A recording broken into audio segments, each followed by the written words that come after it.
Get ready for a powerhouse of inspiration. Principal Baruti Kafele. A highly regarded educator and a transformational leader, Principal Kafele has spent over 20 years in New Jersey's urban schools, making a lasting impact as both a master teacher and a turnaround principal. Under his leadership, the mighty Newark Tech transformed from a low-performing school to one of America's best, as recognized by U.S. News and World Report 3 times. A recipient of the prestigious Milken Educator Award, Principal Kafele is one of the most sought-after voices in school leadership and equity. He's delivered over 3,000 keynotes, workshops, and seminars across the nation, authored 13 books, including 7 ASCD bestsellers, and continues to empower leaders through his live-streamed AP and New Principals Academy. Please join us in welcoming the extraordinary Principal Baruti Kafele. And we are live. Good morning. Good morning. Good morning. Good morning. Welcome to week 291 consecutively of the AP and New Principals Academy. Let me see who we got here this morning. We got AP Patrick Lawrence checking in. We got Constance Sherrod, Pearl, Mississippi. AP Patrick Lawrence is down in Connecticut. Vanessa Zeskin is in the building in Connecticut. I never saw this one. Fantastic events. Oh, but I think that's okay. I think that's oh my God. Newark, Brick City. Man, I'm having a mental block. All right, let's go. Michael Benton, Cincinnati, Ohio. Robin Snowden, Harambe. Dr. Robin Snowden. She's checking in on YouTube this morning. We got Edu Buzz Ja, I think that's Jamaica, in the building. Robin Snowden again, Harambe. She said she's in San Francisco this morning. Boarding my flight and will watch until they make me stop. I hear that. I'm like, that's me too. I wait for them to come to tell me, okay, sir, you have to put that away now, right? Miss Yolanda McKinney, Texas. Dr. Rachel Edoeke, principal down in Maryland, but what I was trying to say is president of the Maryland Association of Elementary School Principals. We got Brother Pugh. A lot of y'all on YouTube. Is that telling me that like Facebook's not working? If Facebook is an issue, y'all tell me, man, because y'all this is all YouTube, unless YouTube is man, hang time out, y'all. I'm gonna look myself. Time out. Are we having Facebook issues? Let's see.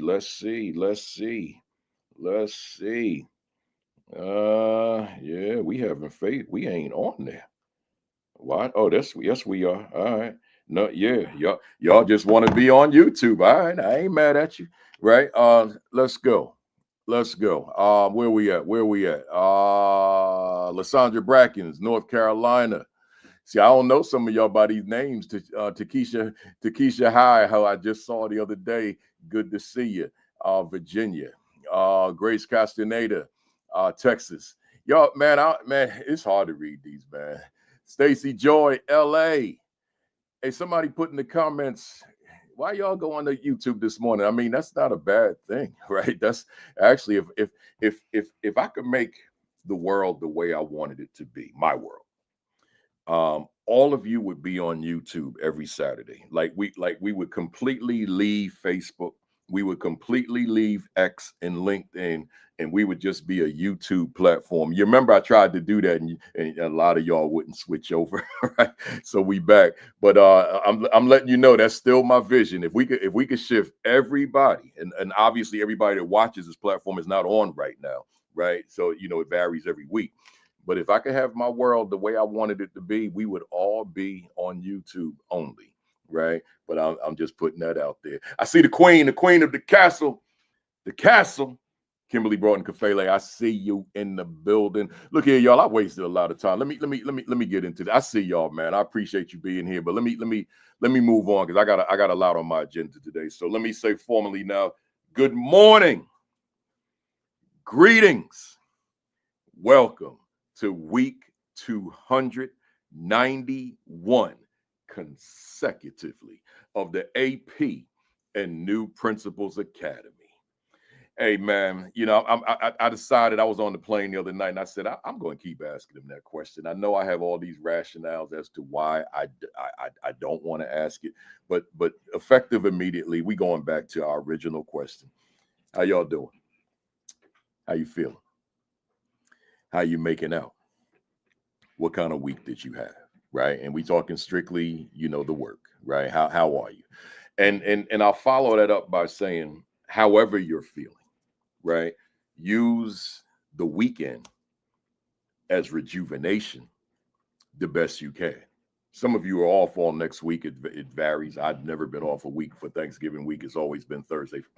Thursday, Friday, with it maybe a half day on Wednesday, maybe not, depending on the superintendent, right? But how you feeling? Right. That's that because and the reason I want to go back to it is because that's a question that we must all deal with internally. Like we can't run away from it, right? I told y'all last week I had a little setback, right? It was resolved, manyfold, right? It was resolved, but I had it, so I couldn't run away from it. I had to confront it, right? I had to deal with it internally, right? And I did. And I think I'm better for it, right? So, but in addition, those other two, I still want to ask you, what were your wins last week, right? What were your wins? Drop them in the chat for me. What were your wins? What's that thing you did last week? And yeah, this was outstanding. And speaking of wins, I didn't go through my entire list. This is for the first time in 291 weeks that I didn't go through my not the entire list, but a sizable portion of the list just to greet folks. But I gotta single out somebody in that list. And that's Dr. Rella Hicks from down in Augusta, Georgia. I would be remiss. You talk about a setback. That would be a setback for me if I signed off later on, and then I forgot to mention Dr. Rella Hicks, right? But it's here. I got it written like right in my notes here, man. So Dr. Hicks has been with us, I think, from day one. I'm not sure, but I know she's been with us for a long time. But I learned this week. She told Sean. Send us an inbox. She is now assistant principal, Dr. Rella Hicks, right? So clap it up for Dr. Hicks and give us some love in the chat, y'all. Give us some love in the chat, man. She's one of our soldiers. Some of y'all just kind of, some of the folks kind of drop by every now and then. Others are just longtime soldiers of the platform. See, there's a difference, right? There's a difference. So she's here every week. She's with Sean every week. I think she's with Dr. Houston, Dr. Taylor every week, Create and Educate. And I don't know if she's with Josh or not. She probably is, right, on Sundays. But and Josh and Marty, she probably is. But y'all give Dr. Hicks some love. Dr. Rella Hicks, she's down in Augusta, Augusta, Georgia, right? The home of the Godfather soul, James Brown. Right. So give us some love. Let her know we appreciate you. Clap her up. Right. So again, what were your wins last week? And as a matter of fact, give her some quick advice, somebody that's been there, right? Give us some quick advice, not the long paragraph, because she probably ain't got time to read all that, but some quick advice going into her new position, right?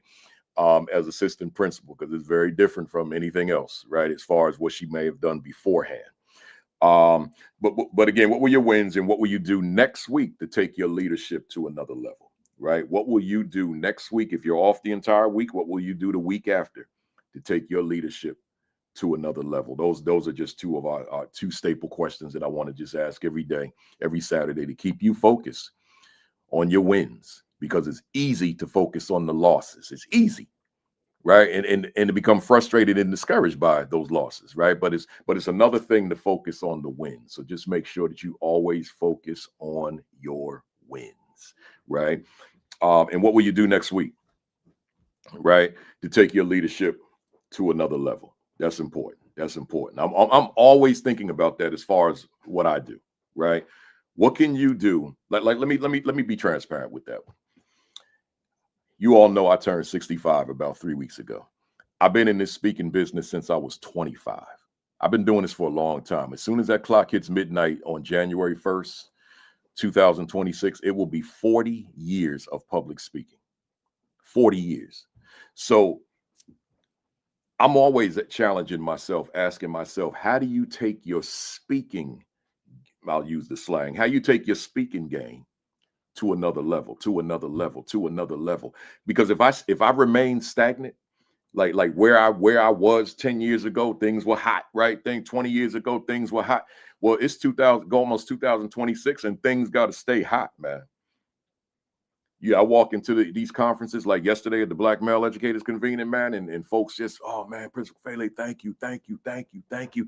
And I'm processing that. I'm not just receiving it, I'm processing it. Thank you, man. You don't know your impact, you don't know what you've done for me, you don't know what you're doing for the world.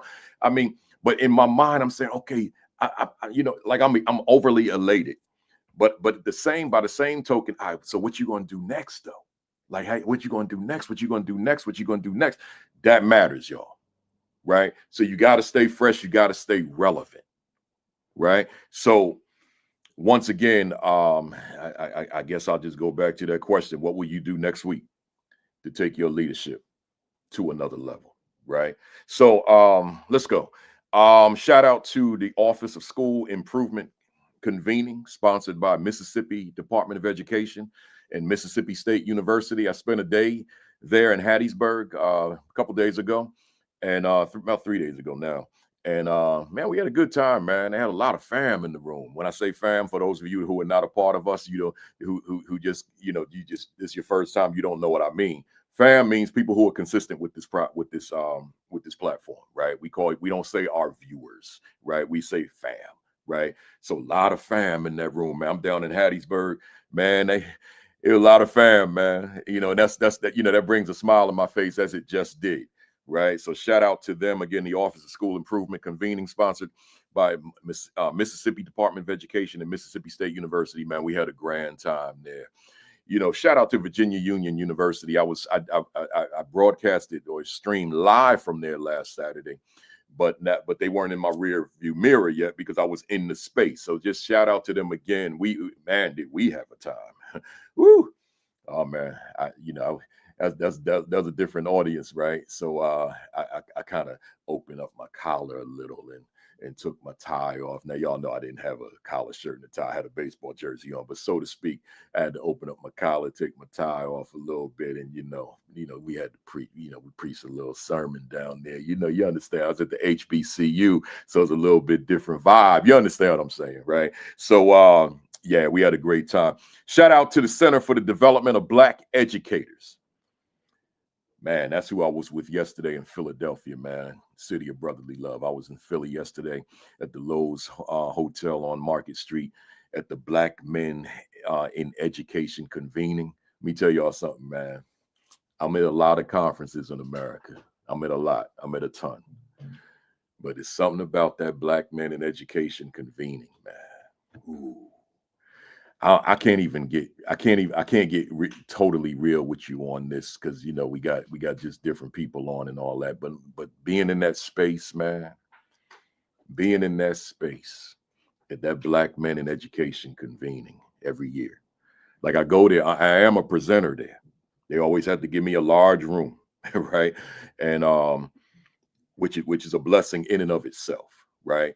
But just the love in the building, the camaraderie in the building, man. It's just a lot going on, man. And it's just a beautiful thing. Today's the last day. I came on home because I wanted to be live in my home and all that kind of stuff because I'm gonna be on the road for next week. I'll be in Vegas. So I wanted to at least get one in at home, right? So but yeah, man, shout out to Sharif El Mekki for his vision, which became a reality, the Center for the Development of Black Educators, and then the Black Men in Education Convening Conference. It's a powerful conference, man. Yes, sir. All right, so let's go. Welcome to the first timers. If this is, in fact, your first time, you've missed 290 sessions. So go to the YouTube channel at AP and New Principals Academy and be part of the 24,600 subscribers. Yeah, that's right. I said 24,600 subscribers on the YouTube channel. We can't even fit everybody in Madison Square Garden at a Knicks game. How about that? Right? So just go to the channel, hit the subscribe button, hit the notification bell so that you're informed when I go live. I only go live on that particular platform on Saturdays at 10:55, but you might forget. You might forget. So make sure, don't just watch us on Facebook and Twitter and all that stuff. Make sure that you go to the YouTube channel, click the subscribe button, right? Click the notification bell and be a part of the 24,600 subscribers, right? Let's go. I can't ever do this Saturday platform without putting this on the screen. I don't have one sitting near me. Well, I do on the shelf, but we'll just use this. If you don't have your copy yet, get your copy. What is my value instructionally to the teachers I supervise? A lot of folks yesterday told me they had this book, and a lot of folks in Mississippi as well. To me, it's the most important book I've ever written, right? What is my value instructionally to the teachers I supervise? We're talking about a book on instructional leadership. I don't think I'll ever write a book more significant, more potent, more important than this book of the 14 that I've written. Get yourself a copy. Go to Amazon and get yourself a copy. I'm gonna be transparent with you. I got a deadline that's coming up. The book was born in December, but it was born in a how can I say this politically correct? In a weird economy. Let's put it that way, right? I don't want to get political, but I probably just did. But in a weird economy. So my book came out at a time in America when the publishing industry had practically gone under, right? So it impacted my normal sales. Normally, under normal circumstances, maybe I'll say this much, under a different administration, right? This book would have been a bestseller probably as soon as it came out, right? Just because of the title alone. But it came out under this administration, right? So it took a hit. It took a major hit, right? All books took a major hit, right? Publishers are struggling under this administration. See, we talk about, everything that's going on as far as the economy, but we don't necessarily have conversation about the publishing industry. It took a major hit. So I say that to you for this reason. I can still make bestseller. The anniversary of the book is mid-December. I'm right at the precipice of this book being a bestseller. I ain't trying to be that preacher in the church to say put $2,000 in the plate. I ain't doing that, right? But I am saying hook a brother up, man. If you don't have the book and you plan on getting the book, get the book now so that I could get that bestseller tag placed on it, right? Get the book now for me. Do your brother a favor. Everybody, Kafele, can I send you a cash app? Can I send you a cash app? Man, you do so much for us. We just want to send you a cash app. And I always say, no, don't. I don't want it. But come on, Kafele, don't stand in the middle of my blessing. Let me send you a cash app. No, I'm good. All right. So you want to bless me? Buy that book. Why? Not so I can make money, because authors don't make money. That's a whole other lecture, right? We don't make money off of books unless your name is like Oprah or somebody, right? But if your name Principal Kafele, you get enough money to put in the gas tank, right? Put gas in your gas tank. So, but I want this book to be a bestseller.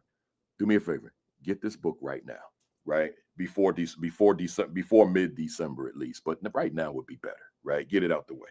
Enough said on that. Hey, y'all, one more thing, and then I'm gonna get to my monologue. I know I'm going a little long, but it's all good.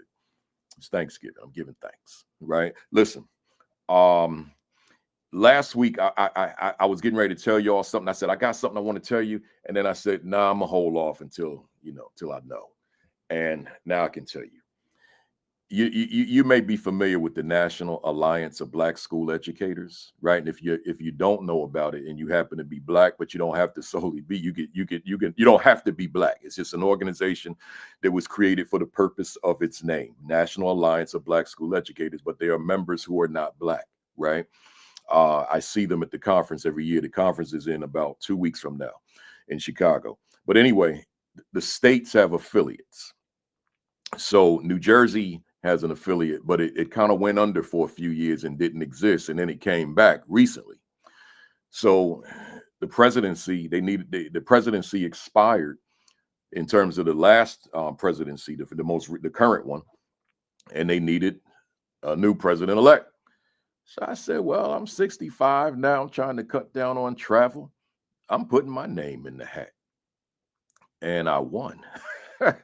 I'm the president-elect of the New Jersey Alliance of Black School Educators. Elect meaning you have to serve on the executive board for 2 years.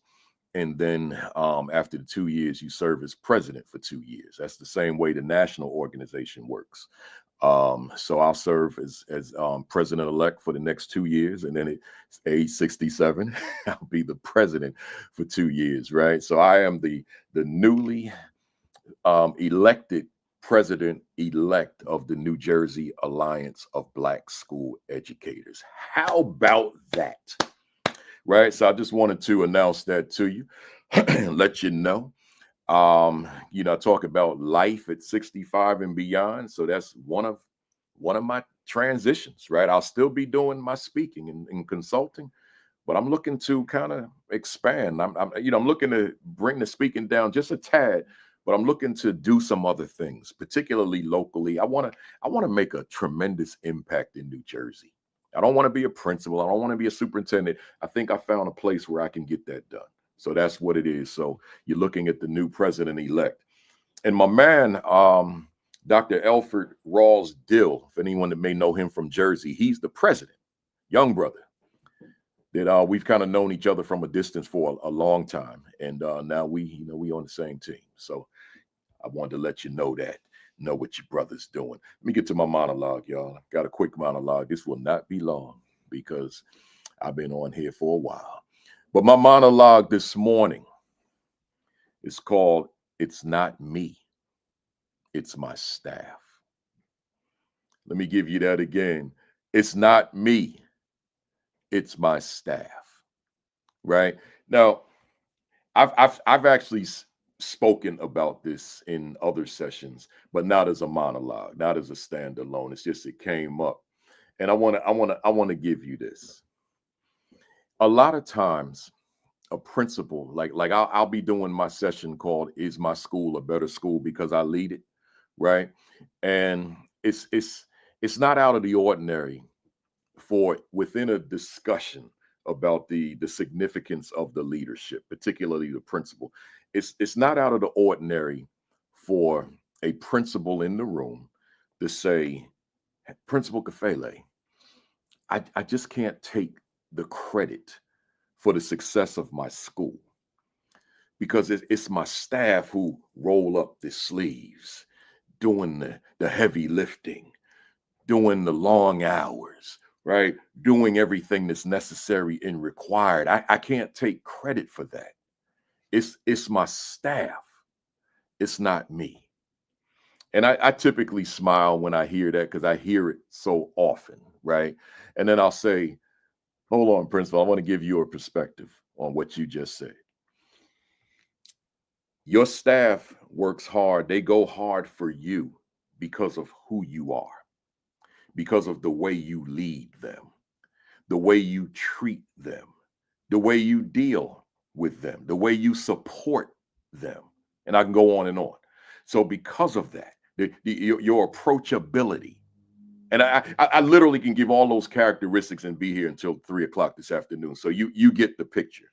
So because you're that person, someone that staff really wants to work with and for, someone that staff really look forward to being in your midst and getting the work done because your leadership has created an environment that I really love to work within. Well, let's take your students. Here's what I say to the principal. Not your students, your staff. And let's airlift them to a different location with a principal who is the exact antithesis of you. So that approachable principal you are, this one's not. That very cordial, jovial, easy to work with principal, this one's not. That principal that's accessible, yet you are, this one isn't, right? And I could go on and on. Everything, all those positive qualities, traits, and characteristics about you, this principal doesn't have that. This principal's difficult to work with, is not fun to be around. I don't want to be around him or her, right? And all that kind of stuff. Intimidating, non-supportive, non-coaching, all those things. That principal doesn't have what you have, principal. So now let's go back. You sure it's all about your staff? No. It's all about your leadership, which created the vehicle for your staff to be the way they are. Because you can take that same staff and put them in a different environment and they morph into something that you are very much unfamiliar with. Your leadership matters. So you cannot come to me and say it ain't about me. I mean, I'll give you the word me. You can have that word. But what spawns out of the word me is leadership. So what spawns out of the word leader is leadership. So there's no leadership without leader, and thereby me, right? So I'm saying to you, and I'm saying to the fam out here watching, when you go into these phenomenal schools where you got these staffs that love on one another, that collaborate with one another, that support one another, that have one another's back, right? You can best believe there's some leadership in that building that is getting it done at a high level in terms of creating and nurturing that environment. You could bet the house on that. Because if you got the antithesis of that in the building, you don't have a happy staff. That's not happening. They may come there out of their love of the children and get it done, but they ain't coming there out of their love of working in that environment under that leadership. So again, as I close out my monologue, my topic, it's not me.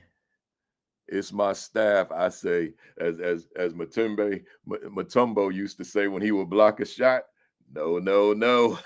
No. I see you, JT and Josh. Y'all know what's up. No. Now, I didn't do the voice though. No. Yeah, man.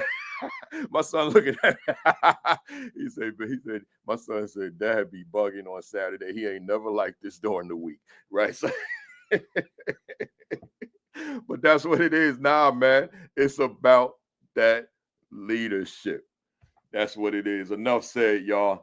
I got guests coming up, man. One of them, y'all know, like he's your brother, and then the other two, we got fam on here. So let me get them on up here. I think I changed my background, so we good. Let's go. I changed it. We good. Hey, y'all. Good morning to you. Good morning. What's going on, OG? Oh man, I'm feeling good, man. I told Dr. Salome Thomas L. that on Sean's thread this morning. I said, man, that Black men in education convening, that's rejuvenation, man. Mm-hmm. That's why I'm so hyped right now. You know, it's like recharge. You know, you just walking, man, because you know you could walk these streets out here and pass. You know, I'm just gonna keep it real for a minute. I know somebody gonna get mad at me, but let me keep it real for a minute. So you could pass the brothers outside and like folks and I've said this on here, and folks be trying to look straight ahead so they don't have to look at you, right, and give a head nod, right? Because that's all I'm trying to. That's one guy, you know, like. That's it, man. And then I'm good. I ain't gotta ask you like your name or nothing. Just let's acknowledge each other's presence as we pass one another. That's it. We done. I may never see you again in life. But like all this fighting to let me look straight and not look at this dude. I'm like, so some days, you know, depending on my mood, yo, what's up? What's up, homie? Right? Or what's up, boss? What's up, brother? You know, whatever. Oh, what's up? Right? Or maybe he going through the same thing I'm going through. Like, I'm not going to speak because this dude probably ain't going to speak to me. Right? You know, so all that mess. So then you get to this conference yesterday.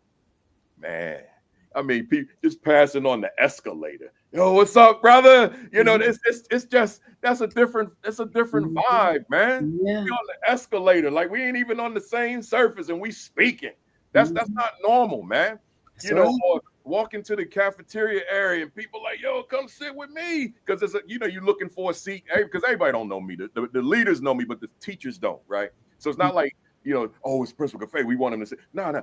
So people see I'm looking for a plate, a table. So there's an empty seat. Yo, come on right here, right? So being in that space where we ain't got to fake the funk and all that stuff. And now we could just acknowledge one another's presence. Oh man, I'm like, I'm on fire, right? So, Mm-hmm. I know, Josh. I know, right? So, It's the love. but to the fam out there, y'all understand, man. That's the way it's supposed. Yolanda said that part there. That's it, man. That's right. That's it. Let me let y'all know who we got here, man. We got some powerhouse people. I'm gonna just start with Josh because he's part of the fam, the Fantastic Four. Yeah, Fantastic Four. Yeah, matter of fact, Josh, you part of the how we call it, Sheikah? The Sensational Saturday, right? That's the you with us now. You with us now, right? Then you transition on Sunday to the Fantastic Four. But let's go. Josh Tovar, a proud son of Virginia and Jesus Tovar, was born in. Man, I meant to ask you what that CD means, man. What is that? Say it again. It says CD Juarez. In Spanish, CD stands for city. Oh, Es ciudad. Ciudad. Yeah. I got it. I should have known that too. Mexico, and immigrated with his family to El Paso, Texas, in the late 70s. After challenging years in high school, he joined the U.S. Marine Corps as an 0811 artilleryman. His military service allowed him to serve his country while attending University of Texas, El Paso, where he earned a degree in history and minor in education. As a public educator, Josh has worked in 13 schools from elementary to university level. He holds a master's in school counseling and administration from Sewell Ross State University, as well as a master's in history from University of Texas, El Paso. Currently, he serves as the principal of Memorial Pathway Academy in Garland School District, Texas. Throughout his career, Josh has harnessed the power of social media to promote positive student achievements and enhance school culture. His commitment to connections before content aligns with Ryan Scott and Kevin Curtis' philosophy, recognizing the importance of meeting students where they are through platforms like Facebook, Instagram, Twitter, and now X, YouTube, and LinkedIn. Under his leadership, Socorro High School saw significant improvements, including an increase from a D- to a B- to close to a 10% graduation rate improvement in 3 years. Josh's understanding of social media's impact underscores its value in education and community engagement. Strong stuff. Next, we got Dr. Shanessa Fenner, elementary school principal, and has also been a middle school principal. She obtained her bachelor's degree from North Carolina Central University. I spoke there a couple years ago. 2 master's degrees from Fayetteville State University in the areas of elementary education and school administration, and her doctorate in educational leadership from Fayetteville State University. Shanessa is the 2025 Principal of the Year for Cumberland County School District. Right? Let me say that again. Shanessa is the 2025 Principal of the Year for the Cumberland County School District. That means she's got a lot done and knows a few things. She has been principal of 4 schools. She is also writer of 17 local and national magazines. Let me say that again, y'all. She's also a principal of 4, has been principal of 4 schools, and she's also a writer of 17 local and national magazines, songwriter, TV and radio personality, voiceover actress, and more. She interviewed the late Congressman John Lewis, my man, my hero, on her TV show. Some of her accolades and accomplishments include being featured in Ebony magazine as one of the nation's most eligible bachelorettes, in Sophisticate's Black Hair magazine in the Someone You Should Know section. She was voted one of the most influential women in Fayetteville and won Best Local Columnist and Best Local TV Show. She was recipient of the Fayetteville Observer's 40 Under 40 Award and featured in Sophisticate's Black Hair magazine in the Role Model Beyond Beauty column. She continues to be a multifaceted woman that does not leave a stone unturned, and her motto, we were placed here to do great things, and that is what I'm going to do by the grace of God. One other thing, when Dr. Fenner gave me the bio, she gave me a longer one, and but there was something in the longer one that I wanted to add to this for you all to hear. Check it out. Dr. Fenner has a girls group at her school called Dr. Fenner's Young Women of Distinction. She tells them to reach for the stars and don't let people make you feel like you are worthy enough, that you are not worthy enough because you are smart, talented, and able-bodied. Her TV interview on her TV show with Congressman John Lewis was aired everywhere. And the historic interview was amazing. She has also interviewed Dr. Maya Angelou, Iyanla Van Zant, Melissa Morgan, Nikki Giovanni, and many more celebrities and artists for the 17 local and national publications she writes for. Phenomenal stuff. Good stuff. Great stuff. And lastly, we got a family member, Dr. Jakari J.T. Taylor, is a national recognized consultant, executive coach, and speaker who partners with schools, districts, nonprofit organizations to drive transformation through leadership, culture, community, and community impact. With 18 plus years of experience spanning classroom teaching, instructional coaching, and executive leadership, he brings both practical expertise and strategic vision to his work. As Director of Operations for Communities and Schools of Hampton Roads, Virginia, Dr. Taylor has led large-scale initiatives in student success, data-driven accountability, and organizational effectiveness spanning 34 schools across 7 districts. He has partnered with central office and school-based leaders, universities, nonprofits, and national associations, including ASCD, NSTE, AMLE, and Learning Forward. As an educator, Dr. Taylor has been featured in a WHRO commercial titled The Teaching Profession. His leadership has been celebrated with honors such as Iota Phi Lambda, Emerald Educator, Citywide Teacher of the Year, ASCD Emerging Leader, and Inside Business Top 40 Under 40 in Hampton Roads, Virginia. Okay. Through his consulting company, Purpose Pushers LLC, Dr. Taylor has served as an instructional ladder for principals, instructional leadership teams, and classroom educators across the nation. He has worked tirelessly with leaders to help move several schools out of the state-sanctioned schools and improvement status. To this day, several school districts continue to use his coaching frameworks to build educator capacity while increasing student outcomes. Finally, Dr. Taylor's personal vision statement is simple: I exist to play a pivotal role in the transformation of communities. Mm-hmm. Another strong one, man. Strong stuff, powerful stuff, great stuff. Let's go, y'all. We got a lot to cover. Hey, fam, before I get started, you know what I need you to do. Hit the share button, hit the retweet button, hit the repost button, tag somebody, text somebody, call somebody, let them know we are here. You see Josh got that phone up. Let me put mine up too. Hit them up. We are here. Here, give y'all that picture. Hit them up. We are here. Hit those text, those Facebook leadership groups. Let them know we're here. If there's somebody that you know that just could benefit, let them know we're here, right? Hey, Josh, under your leadership at Socorro High School in El Paso, the improvements, as I just read, were significant, including going from a D- to a B- and close to a 10% graduation rate improvement in 3 years. What was it? And I want the fam out there to keep in mind the topic, right? Does my leadership really change lives? I think I even skipped that when I was going through my opening. But again, does my leadership really change lives? Mm-hmm. Right. So Josh, what was it about your leadership, right, that brought about this significant growth? You know, so I'm putting the emphasis on this case on you, right? Right.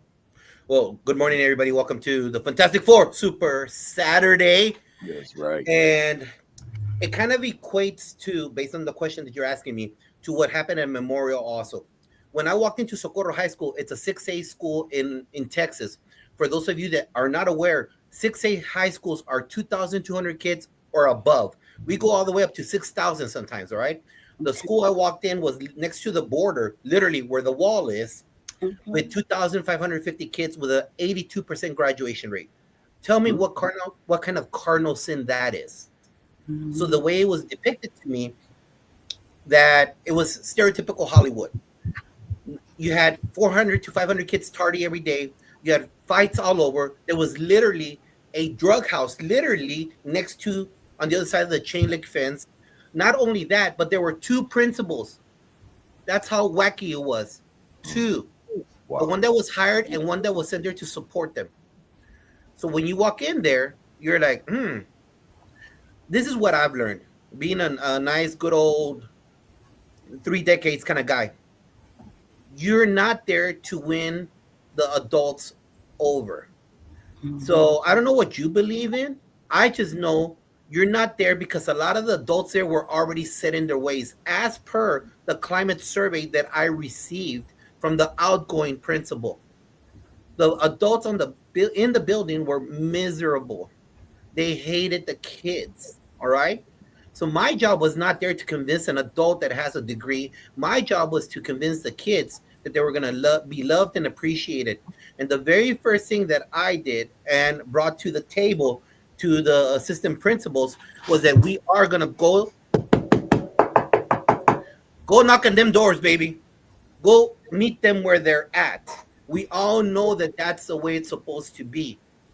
Obviously, we know what they're coming and bringing to the campus. They're bringing to the campus toxicity. They're bringing, no one cares about me, so I'm going to live down to your standard. And no way was I going to allow that, because my peace, my health, and my mentality, I'm not going to put up with that. They need to know that you're consistent. Say what you mean and mean what you say, always. Not only that, but with love, appreciation, and dedication and devotion to their well-being. And so we made hundreds upon hundreds of house visits within 3 years. Every report card cycle, we would go there. My attack was also not only the grades, A honor roll and B honor roll, but the gut kids. You know who the gut kids are. Not the kids that are on top or at the bottom. The kid that went from a 69 to a 74. There are more of those. A kid that went from a 77 to an 81. There are more of those than these two. What are we doing to make sure that we elevate everybody there with a mentality and know that the principal, the assistant principal, the team leads, teachers are going to go? I would rent a van out of my own pocket, and we would go door to door to door, and we would knock. Man, I ate some weird stuff, and I didn't want to eat, but you know what? We invite you to their house. Hey, baby, you better eat. It doesn't matter what the house looks like. It doesn't matter how built up or built down it is. You're in there because they're showing you what their, air quotes, love is. And you take the bull by the horns and you run with that bull. You say, thank you. Muchas gracias por el amor. Thank you. And it's about the level of expectation. My expectation was we honor your hard work, not your disgusting behavior that you're bringing to the campus.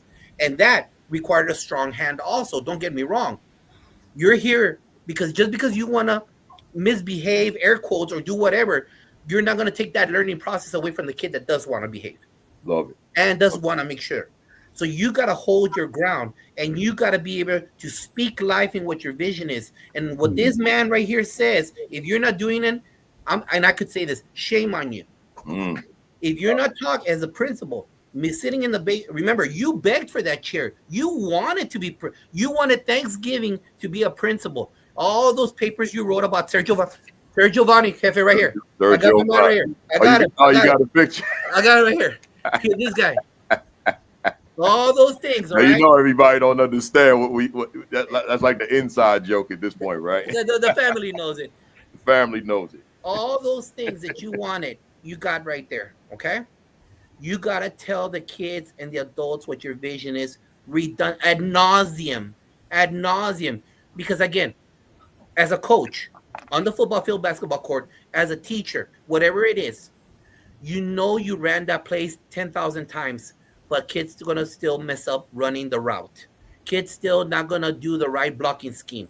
Kids still going to not, we ran that 10,000 times. No, coach them again. Just like Tom, the cowboy coach, Tom, the guy Landry. Tom Landry told the tuna, why are you yelling at that kid? Well, I told him about running the play. Tom Landry told the tuna, and I love the story. Then you didn't coach him right. Don't take out your frustration on him. So I need to make sure that I always do my announcements. And that's the same thing here as a memorial. Walked into the school, a lot of people were turning over. A lot of administrators were turning over. The expectation was here to get rid of kids with the lowest expectations. And now we're at the highest expectations because of the same thing. Making sure you meet kids where they're at. But most importantly, out of all that, Jefe, and to close off my part, out of all that, I need to be seen doing it 24/7. I need to be role modeling the expectation. You cannot sit behind your desk and not be out and about making those connections. Lord, at this school, I've got kids from all over the world, and I'm trying to learn Urdu, Pashto, Swahili, Parlez-vous Francais. I'm trying to learn all these languages because those are my clients, those are my kids, and I need to make sure I connect with them. And if I connect with them, they know that they have that Linus blankets among them, and they feel protected being in our home. What home? Socorro High School, MPA, that the adults love them. And once the adults saw that the kids were getting to school on time, that I was providing them with consequences, every year we went up a letter grade. Every year our graduation rate went up. And here at this school, we transitioned from the minimum plan here in Texas is 22 credits. Now the majority of our kids here graduate at 26 credits with certifications. How about that? Great stuff. Great stuff. Hey, fam out there, if you want more Josh Tovar, Sunday at 6 o'clock Eastern time on the MPA Jaguars Facebook page, among other platforms we'll talk about later. Hey, Dr. Fenner, let's talk here. Okay, I'm ready. Yeah, you were the 2025 Principal of the Year, Cumberland County School District, a large district of 86 schools, if I counted that correctly. Yes. When you reflect upon your leadership, because you know, as I made a big deal about it when I was reading the bio, Principal of the Year is a big deal. You know, yes. whether district level, whatever level, it's just a big deal. And those of us who are principals, we understand that that's a big deal. So when you reflect upon your own leadership, and given the topic, the monologue topic, it's not me, it's my students, you know, where I try to just obliterate that. Within your leadership, what is it that gives you the most pride, personal pride within your journey of principal leadership? Well, I'm big on relationships, Fele. I've been principal of 4 schools, and I'm into building the relationships with my staff, with my babies, with the parents. And at W.T. Brown right now, we are a big, big family. And when I think about it, I have been a person, I am a no-nonsense leader. And if I say I'm going to do something, I'm going to do it. And I'm always about our babies. All 4 of my schools, Fele, have been Title I, low socioeconomic schools. So what I've had to do first and foremost, Fele, is to make sure my babies had everything that they needed before we taught them, okay? I've made sure that they've had backpack buddies. Of course, we have free breakfast and lunch at no charge. I've made sure that whatever they need, from uniforms to glasses to underwear, whatever they need, we have washing machines and dryers at our school to wash their clothes whenever they need it. I allow the parents to come in and use the washing machine and dryer if need be, if they're like kind of low on cash or whatever. Whatever our babies need, I made sure that their needs were first and foremost, you know, taken care of. And then, of course, as we're doing that, we're building those relationships and we're letting them know that we care and we love them, and that, hey, we have very high expectations at W.T. Brown. When I say my morning announcements in the morning, they know Dr. Fenner wants those level 4s and 5s in May when you take that end of grade test. I want you to go to college and at least obtain that bachelor degree. I don't want you to live from hand to mouth, which is better known as paycheck to paycheck. You are somebody, you are smart, and you're going to do well. Another thing that I love about my school, we're a family. We all work together. Everybody from the bus driver down to the custodian. And I'm going to give you a good example of how we do things. Multiplication facts are something that I'm very, very, very strong and serious about, okay? So either weekly or bi-weekly, I go to all the 3rd, 4th, and 5th grade classrooms, and I flash the multiplication cards, and they give me the correct product. And then, of course, on my cart where I've got Takis and lollipops and Little Debbie cakes, you may choose one of those, okay? But let me tell you how we all get down at W.T. Brown. When you get on the bus in the morning, as you get on the bus driver asks you a multiplication fact, okay? When you get to school and you go in the breakfast line and you grab your grab-to-go breakfast, the cafeteria personnel, they ask you a multiplication fact, okay? When you go to the front office to get your inhaler or your insulin or whatever you may need, or a Band-Aid, they ask you a multiplication fact. And then as my custodians walk around throughout the day cleaning, they stop you and ask you a multiplication fact. It's all hands on deck at W.T. Brown. Failure is not an option. They know my expectations. They know I love them. They know I mean what I say, and I say what I'm going to do. I'm all about exposure as well. My teachers know that, hey, you've got to plan at least anywhere from 2 to 3 field trips this year where we expose our babies. Okay. I'm the kind of principal in the summertime when I'm sitting at my desk, because everybody's going and all, and I'm planning out. I'm wondering, Shanessa, are your babies eating? Okay, are they eating? Are they going to be able to get up to a certain school and get a meal for the day? I always worry about that lack of exposure. You've got students who go on vacation in the summertime. I worry about my babies. I would love for them to be able to go and be exposed and go on a cruise or go to the beach or something. I have babies who've never even been out of Spring Lake or North Carolina, but I'm always thinking, I've got to expose my babies. My last school, Alger B. Wilkins Elementary School, we had the highest growth in the entire state of North Carolina. We were a high performing school. And I always think about that 5th grade female when it became end of grade time. We were giving them incentives. And I had a 5th grade little girl come up to me and she said, Dr. Fenner, I want to tell you what I want if I pass the end of grade test. I said, well, baby, what do you want? She said, I want some sodas. Are you going to use your EBT card? And I said, what, baby? Are you going to use your EBT card? I said, baby, come on in the office and sit down. Dr. Fenner want to have a little discussion with you, okay? First of all, Dr. Fenner has never had an EBT card, okay? Dr. Fenner has never been given an EBT card. The only thing Dr. Fenner's been given in life is a hard time, okay? Dr. Fenner graduated from high school, went to North Carolina Central, got her bachelor degree, went on to Fayetteville State, got 2 masters and got her doctorate degree. I have had to work hard, and I mean work hard as a Black woman. Yes, I'm Black, as you can see my chocolate face. I've had to work hard for everything that I've gotten because nobody never gave me nothing, okay? If they gave me something, it was a hard time, okay? But I had to sit there and explain to her and expose to her that everybody on earth doesn't have an EBT card, okay? So we talked a little bit about how she needed to, or how I wanted her to matriculate through life, started setting up visits to Fayetteville State University, FTCC, Methodist College as well. Yes, I want to make sure that they have that exposure and know that there's a better way of life. We're going to break that generational poverty cycle. We're going to break that mindset.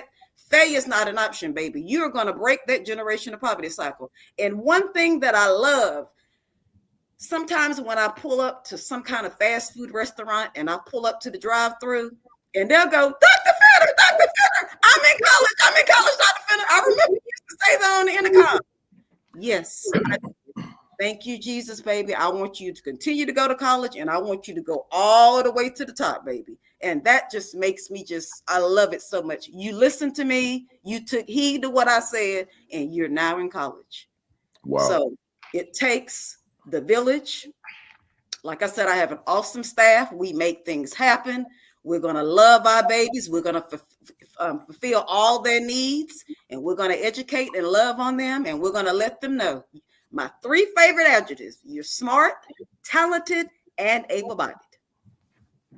I love it. And you know something, Dr. Fenner, as I was listening and processing, you also had the courage to engage the youngster in a difficult conversation. Because everyone's not going to broach that in terms of the EBT card.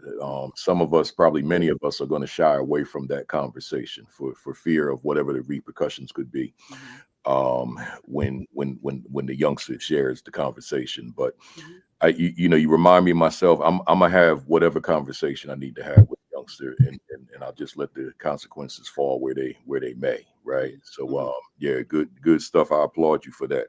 Let me go to JT. Dr. Taylor, in your consulting capacity, you've earned an instruction. You served as an instructional ladder holder for principals, instructional leadership teams, and classroom educators across the nation. But what jumped out at me was this language, ladder holder. Right. So explain to us what is meant by ladder holder, and specifically your role as a ladder holder, and why your leadership matters in this regard. Absolutely. First and foremost, I'm just ecstatic to share space with you, OG, as you know, and everybody here. So shout out to all of the fans who are with us today. For me personally, it all comes down to the word and the concept of purpose. Everyone who knows me, obviously the business is purpose pushers. I'm all about pushing purpose. And so the question that I ask everyone that I work with is, are you aware of your purpose? Whatever role you're assigned in a school or in a community, you have to know what your purpose is and what that entails. And so when I'm supporting school leaders or instructional leadership teams, once we identify what their purpose is, I explain to them my role in this relationship is to be at the bottom holding your ladder. So you can climb as high as you can go. And we focus on potential. So it's like, no matter how well you have led your building, or no matter how well instructional coaches have functioned, or reading specialists, or no matter how much we moved the academic needle in the previous years, my question is, have we gotten to our potential though? Is there another level that we can get to? And how can I assist in that regard? And so I'm all about planning. When I'm brought on to schools or districts, I'm in the work with them, trying to help them create a strategic plan to move that needle. And a lot of times I'll create the plan for the leader that says, hey, here's your instructional leadership growth plan. You don't have to think about what books, what articles you need to read to go in the direction towards your vision. Like if you want to move the academic needle for reading, specifically as a school goal, then I know you're thinking about conferences that you want to attend, or books that you might need to visit, or articles you might need to read. I'll help you create that leadership growth plan so that takes something off of your plate. And the same is true with everyone else on a leadership team. So the instructional leadership team, whether it be coaches or specialists or APs, we really sit down and craft a vision for the entire school. What direction are we going to go in? Now, who has to play what role? And so I use a lot of templates. So we start with the executive coaching framework. We start with the V framework, which stands for vision, values, and visible evidence. And then we move to roles, goals, and KPIs so that everyone on the team knows exactly what their role needs to be. So it's crystal clear. If everyone does their job and stays in their lane, we should be able to predict the success and the outcomes at the end of the school year. And so it's really about arriving at a place of clarity. And so once we create those artifacts, though we utilize those templates, I'm just holding the ladder. So I contact the principals and we meet typically monthly for an hour or so, and we just review. How is the data looking? How's the plan working? Do we need to make an adjustment? And I'm there to support the leaders. And so normally when I call leaders, the first thing I tell them, I say, hey, how are you doing emotionally? What's going on? Because in addition to running the building, leaders still have a life outside of the school. They still have family. They still have loved ones. They still have other responsibilities. And typically no one checks on the leader. Exactly. You know, it's like it's an expectation that leaders are superhuman, superwoman, or superman. And so what I try to position myself as a ladder holder and a servant. I want to make sure that you know you have someone who you can talk to, who you can be honest with. And because I don't work for the district, I don't have a dog in the fight. If you just need to vent for a moment, I'll allow you to do that. And then we'll get back to here's the vision, here's the goals, here's where we need to be. Let's make sure we're progressing. If there's anything I can do to support, that's what I do. So yeah, a ladder holder is just someone who's really kind of out of sight. When we move schools, it's the principal who has done the work. I just assisted from the background, and typically it's just the school leader or the instructional leadership team who has seen me. But yeah, it's just about serving the leaders in whatever capacity they need assistance. Tell me this. What are the consequences in your mind for a leader not having a growth plan? Yeah, so that's so critical because growth is not accidental. You know, some people want to believe that through experience alone they're gonna grow. No. Experience has to be directed. It has to be guided. It's just like aging. Just because we get older, it doesn't mean we get better. The only way to get better is to move in a coordinated direction and head toward a vision that you set from the beginning. As Stephen Covey would say, we have to begin with the end in mind. So if you're a leader, you want to move the school in terms of reading performance, or you want to move the school in terms of math performance, or you want to engage in the organizational culture change process, then that means you have to grow in that direction that you want to take everyone else. And if you don't have a plan to grow as a leader, then it's going to be unlikely that you're going to move everyone else toward a direction that you're not growing in. And so a growth plan will allow you to set the goals for your own professional development. And so you're not just trying to grow others, because what I tell leaders is simple. You can't lead beyond your character. You can't take people beyond your capacity. And which means the leader has to be the lead learner in the whole building. That's if right. We're going to map out a professional development plan for other people in the building, then the number one person who has to lead in terms of growing and developing and getting better has to be that leader. So the professional growth plan is critical to the success of the whole school, because leaders cannot lead beyond their character or beyond their own growth and development. So if you don't have a professional growth plan as a leader, most likely you're striving to end at a place that you don't have a plan to really get to, but you're hoping that you get there without a map that's going to help you arrive at that destination. Yeah, I love everything you said. You know my work, and you know I'm passionate about a plan of action. I'm passionate about having goals for practically everything about your life, you know, professional and personal. I'm passionate about that strategy though, but I'm also passionate about that vision. Yes. Where you gonna be? Like I talked about earlier this morning, you know, like I can't live off of past successes. Like, all right, what you gonna do next? What you gonna do next? How you gonna move? That's me every day, right? So I'm passionate about that, but I'm also passionate. Hey, we in real time, folks. Real doorbells ring. but this dude really ain't gonna answer it. But I'm also passionate about that situation analysis, right? Where we analyze first, where am I? Yeah. Right. Because a lot of times we focus on the goal, but we haven't assessed where we are. Exactly. And if we haven't assessed where we are, the goal might not be realistic. Exactly. Right. So first, let's assess where I stand right now, and now I'll plot my plan of action. So I love everything that you articulated there, because it's just consistent with who I am as a human being. Right.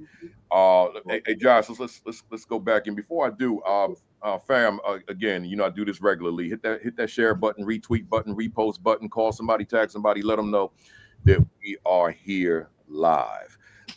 Hey Josh, so here you are now, and I don't know if you ever even conceptualized that you would be in this situation before you got there, that you're in an alternative school pathway.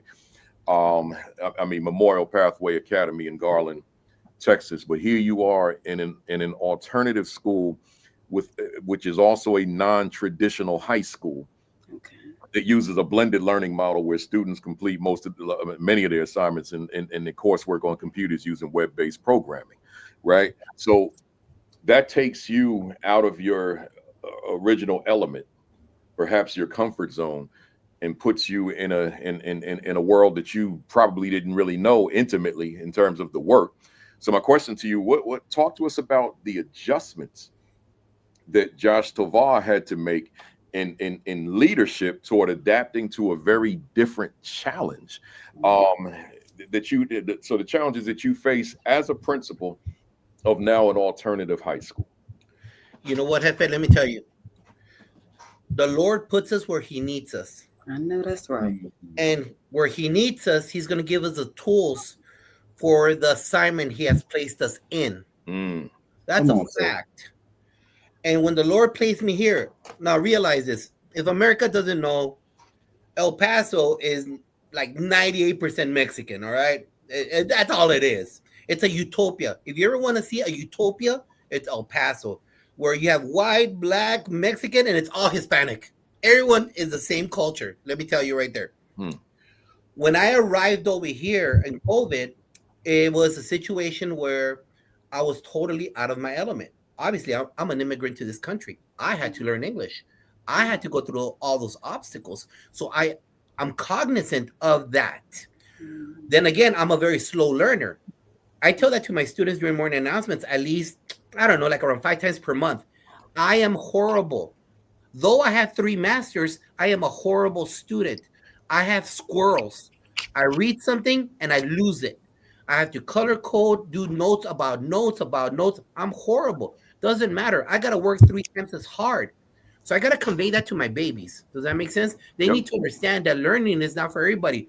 We all have had that kid. We've all had Sir Giovanni. We've all had Sir Giovanni who knows how to do it, right? I'm not that kid. I don't fall in his parameters. I'm not in an ideal textbook life. And so arriving there, that gave me, I think, up one, because I also graduated at the bottom of my class in high school. I'm a child of divorce. I used alcohol in high school to self-medicate. I did all that stuff. So life, the Lord provided me with obstacles to create something better that will help the kids that I have right now. I know that's right. So I'm letting you know that if the door is closed for you, educator, God doesn't want that for you. So don't be bitter, don't be toxic. There's going to be a door for you to walk in and say, I've got these tools that he gave me for this community. So when I arrived here, it was beautiful. Obviously, this Hispanic did not know about Urdu or Pashto or Swahili. And they didn't know Vietnamese. Oh my God, Vietnamese. I told my kids, slow down. Slow down. I tell that to my Puerto Ricans, slow down. This Mexican don't understand Puerto Rican Spanish. Tell me again. So it's those tools, those weapons that you use that life has provided you, and you take a step back and you got to absorb. And it's okay. This is another thing that I've used, not only my life experiences, but I always say this. I'm a caveman. Talk to me like kinder. Explain it to me. I don't know. I've taught master's level classes. I've been at the elementary level. This is year 33 for me. I've been at 13 schools. I still don't know it all. I can't act like I know it all because the generations change. This is no longer the Walkman 8-track tape generation. It is the download generation. It is the AI generation. Yeah. And I know Cafele and I, we're still fighting AI. We're going to keep fighting it, but it doesn't matter. The issue here is that we need to use the tools to always go back to the root, the seed, the human aspect and factor of connecting with people and making yourself vulnerable and showing to everybody. Tell me, how do you say that in Swahili? My African American kids, I had none. It was all poor Hispanics. When I got here, a new way of looking at education. The good thing, and I always thank this man right here. I always thank him, because if it wasn't for me learning about what he talks about Black boys and girls, I'm like, oh, okay, this is what Cafela says. Got it. You see, God put that before I arrived here. Yeah. Come on. He let that knowledge in my brain. And it's beautiful because then I'm like, okay, it's kind of similar to Hispanic, but I got to do this twist. And you just got to keep absorbing it and keep learning. And I say, and I use my Hispanic-isms to an African-American kid. Mijo, what does that mean? Tell me, teach me that word. I'm old. I don't understand. Let them be your teachers. And I say, and I thank my kids. Thank you, mijo. Thank you for teaching me. I'm old and now you've made me better. Thank you very much. And you see, it's those things that allow you to buy in by your hijos, your learning community, and the adults. Because even the adults, I tell them, I don't know what that is. I can't go from a comprehensive high school to an alternative high school with its own jargon, its own lingo, and many times, sadly, its own sin of low expectations. Because you're an alternative school, whatever, just graduate them, just get them a diploma, get them out of the way. These are the kids that can't do anything when you go to Chick-fil-A. If it's not on the button, they spaz out. We don't give them thinking skills. If you're at McDonald's and you say, just remove the pickles, it's not on the computer.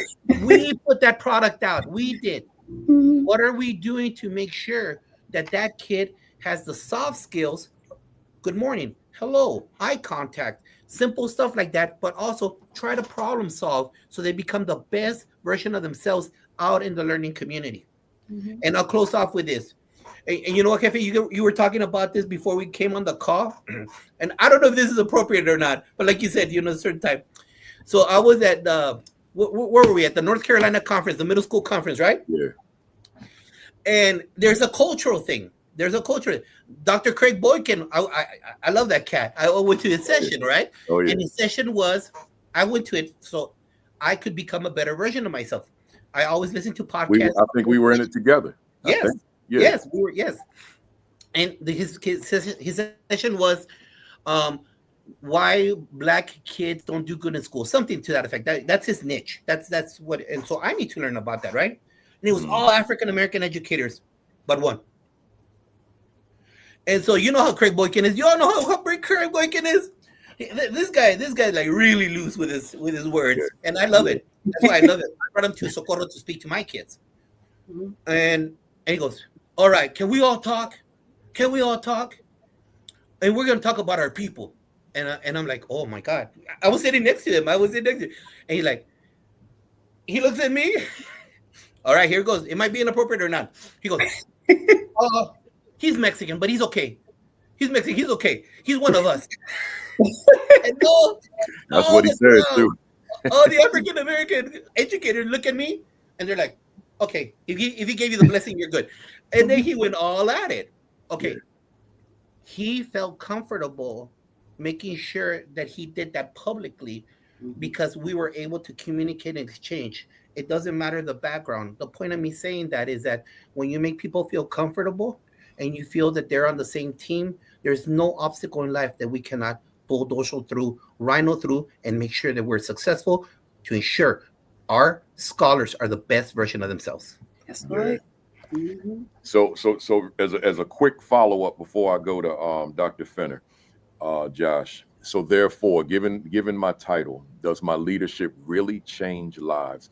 With you making that significant yet drastic transition to the environment you work now, is your leadership changing the lives of young people in that building? The Lord has blessed me with the capacity and the ability to influence both scholars and adults to provide them with the best education. And this school, within 3 years, thanks to the support of our family members, we have produced the opposite of what I was when I walked in here. The answer is yes, because we're all vibing in to ensure that we produce the best scholar out there for our community and our country. Love it. Love it. Love it. Dr. Fenner, when I reflect back on my years as a leader, my claim to fame, I believe, and I believe that most people who, if they talk about my leadership or just describe what I did, would be a program that I launched called the Young Men's Empowerment Program. I'm not going to get into any specificity of that because then I will take us completely off topic. But that was what I woke up for every day. You know, particularly on Mondays, which was the highlight day every Monday morning.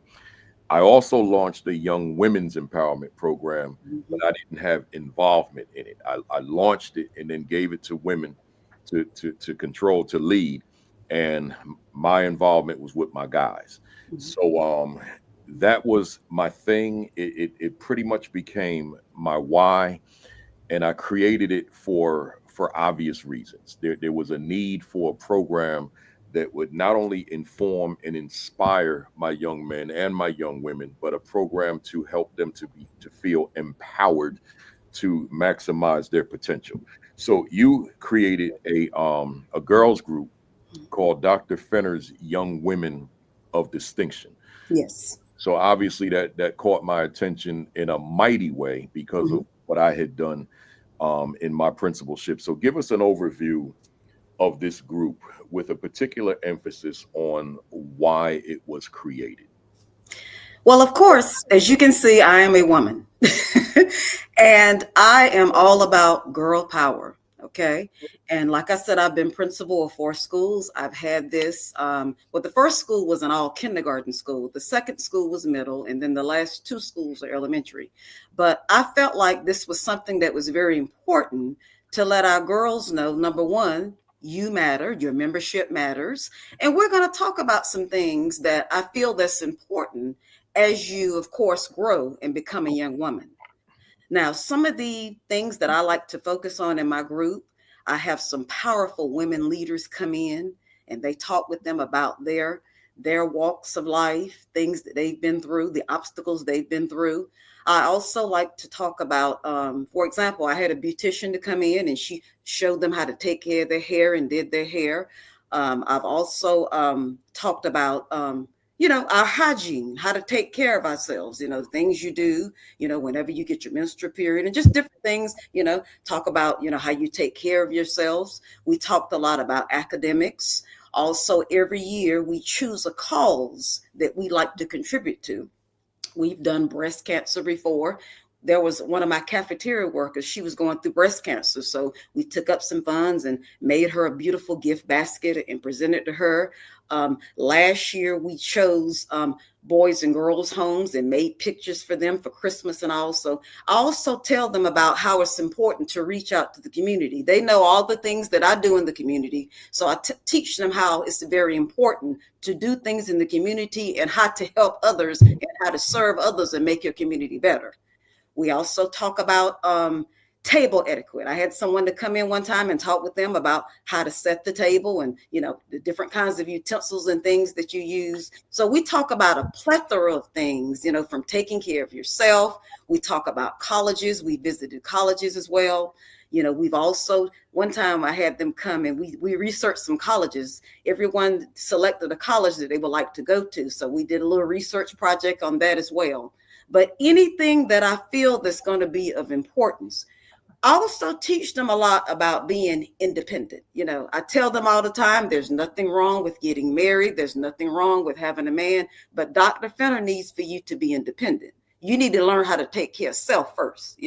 There may be a situation in life, where you depended on somebody all the time and then they pass away, then how you going to take care of yourself, So I'm that no nonsense, blunt, say it what needs to be said kind of person. I tell them how, hey, you got to make sure you take care of self and have yourself in order, before you're able to love someone else. So those are the kinds of things, those are the kinds of topics that I've talked with them about. I'm very open and accessible and approachable. Of course, they've asked me questions that have blown my mind. And me being the blunt person that I am, I've answered to them honestly about it. But it's all about knowing that, hey, I am a female. Girls rock, girls run the world, and that we can do whatever we put our minds to. So that's the gist of the girls group. And you made a decision to lead it yourself. Yes. And then I have other people who may come in and, like I said, speak with them, or other teachers who may come and assist during certain sessions as well. Yes. Yeah. That sounds like mine, because I made a decision. That was my baby. Mm-hmm.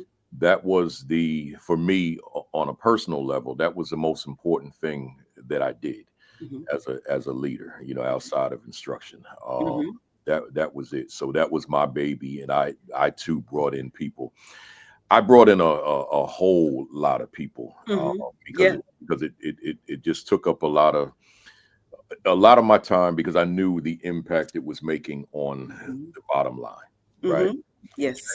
Changing attitudes, changing outlooks, changing perspectives, all that kind of thing. So yeah, it's a great thing, folks. And I'll say to the fam out there, if you don't have an empowerment program, young women of distinction, whatever label that you would apply to it, give it some thought, right? Sometimes there's a need to separate the genders and have some very difficult like the conversations I was having with my guys. My girls don't need to be in the room. And the conversations that the young ladies were having, my guys don't need to be in the room, right? They don't need to hear that, because sometimes the conversation is about dealing with them, right? And vice versa. Yeah. So they don't, so there's a need. And I know that some places that's not easy to do politically. I understand all of that. But when there's a way to do it, then to the fam out there, I recommend that you put those programs in place. But I'll say this much, and then I'm gonna move on. You got to have the right people in it. Oh, yes, of yes. adults, right? It Yes. ain't just find a body of an adult to be a Mhm. part of that. I would vet these people. We would sit in my office and we would have all these conversations Mhm. because I'm not going to turn you loose to my babies, my Mhm. my students, unless I felt that you were somebody that Mhm. they were going to benefit from. You And know? Phelan, I'd like to add this too as well. This year, Give me one more syllable oh, on I'm sorry. that. Kafele. No. Kafele, I'm sorry. Yeah, there you go. Go ahead. This year, I felt that it was a need to have a behavior intervention person at my school. So we posted it, and I told my evaluator, I said, Jackie, I need a big black man to be my behavior intervention person. That's exactly how I said it. And I found someone, his Mr. Robert. He is phenomenal. He is teaching my young black males, about, anger management, how to control their emotions, how to do their work, how to have pride in the way that they look and to tuck their uniform in. I mean, and it's making a phenomenal difference. And to be honest with you, he's having more of an impact on my younger black males than my older black males. But that made such a difference. I knew what I wanted. I had a vision. I said, I've got to have somebody for my young black males, because my young black males, they were being very aggressive. They were fighting. They were cursing. They were being disrespectful. And I always tell them, I said, look, I want you to grow up and be a handsome young man who's smart. You've got it together. I want you to be someone that our females are not afraid of, because you're my black boy joy. Okay. So that's been something that's been very, very essential at our school. Love it, man. I could talk about that forever. I'm gonna move on so I can keep it moving. Dr. Could I give 30 seconds? Yeah. I copied what you did with your black male empowerment group, and I used my Title I money, and I purchased all the kids that got recidivist behavior issues. I got them all long sleeve shirts with a red tie, which was our colors of Socorro. I paid for the Dale Carnegie Student Institute. They were taught by Dale Carnegie. They had their own little binders. And by the end of the year, they were almost caught up with their credits. Some of them took some, it's kind of hard to rewire. But they were doing, we had a old folks home in front. During the holiday seasons, they will go serve meals for them. And it totally rewired the majority of those kids right there. So if you're not doing this, like Principal Cafele, I used it. The way that they dress changed, the way that they carried their behavior changed. The Dale Carnegie program for kids. You got that Title I money. I know you do. Use it. Call them, and they'll come and they'll provide PD for kids at their level. Thank you for that idea. Another thing I stole from that man. I appreciate you sharing that. And let me, with you saying that, you just reminded me of something. For those of you that didn't watch Sean Hurt this morning, make sure you watch his session from this morning at 10 o'clock on his Facebook page or his YouTube channel. They're both Sean Hurt, because he talked about the budget. He talked about Title I funding. He talked about how to spend your money. Right. So he spent the 30 minutes. He ran out of time. He was upset he ran out of time. But so he'll continue next week. But go to Sean Hurt. And he really broke it down. He used a PowerPoint and everything in terms of how to appropriately spend down your money. Right. As opposed to just spending money. Dr. Taylor, according to your bio, you've worked tirelessly with leaders to move several schools out of state sanctioned school improvement status. To this day, several school districts continue to use your coaching frameworks to build educator capacity while increasing student outcomes. That's impressive. So so when I read that, I said, I want to go further with that. Give us a sense of what your coaching framework is comprised of toward building educator capacity and increase student outcomes. Absolutely. The first thing I want to say is when it comes to like implementing any type of coaching framework, it has to be connected to the vision that the leader already has. And so typically when I'm working with the school, the first thing we establish is what is the vision of the leader? So I send the leader, before we even meet in person, I send them a template called the Clarifying Vision Template. And in that template, there's multiple questions that allow the leader to clarify what their vision is They have to determine what their mantras for the year will be, what their taglines will be, what phrases that they're going to utilize, what they're going to have on their signature for their email. Because as you know, when you're casting a compelling and inspiring vision, you have to sound like a broken record. Everyone has to hear that vision over and over and over and over again. And typically, the vision is going to be about moving the academic needle in some way, in some way. So the Purpose Pushers instructional coaching framework is built on 5 pillars. And these 5 pillars are really about defining what high quality teaching should look like, what high quality instruction should look like, because you have to have some criteria that you're going to assess progress, that you're going to use to assess if teachers are actually getting better. So the 5 areas is, number 1 is classroom organization. And so if we conduct a walkthrough observation, before we even evaluate the instructional delivery or whether that instruction is aligned to the curricular standards or what have you, let's just assess, is this classroom organized in a way that kids can come in here and learn, or is it chaotic? Are there any anchor charts? Are there any expectations on the board? Are there any spaces where it's a calm down zone or a place where a student turns in paper? Are there any places where students who have missed the day, they know where to go to get the information that they missed the day before? How organized is the classroom? What's the seating arrangement? Are there empowering motivational posters hung up? That's the first thing that we can assess as soon as we enter the classroom is this an organized space? So that's pillar number 1. Pillar number 2 is instructional delivery.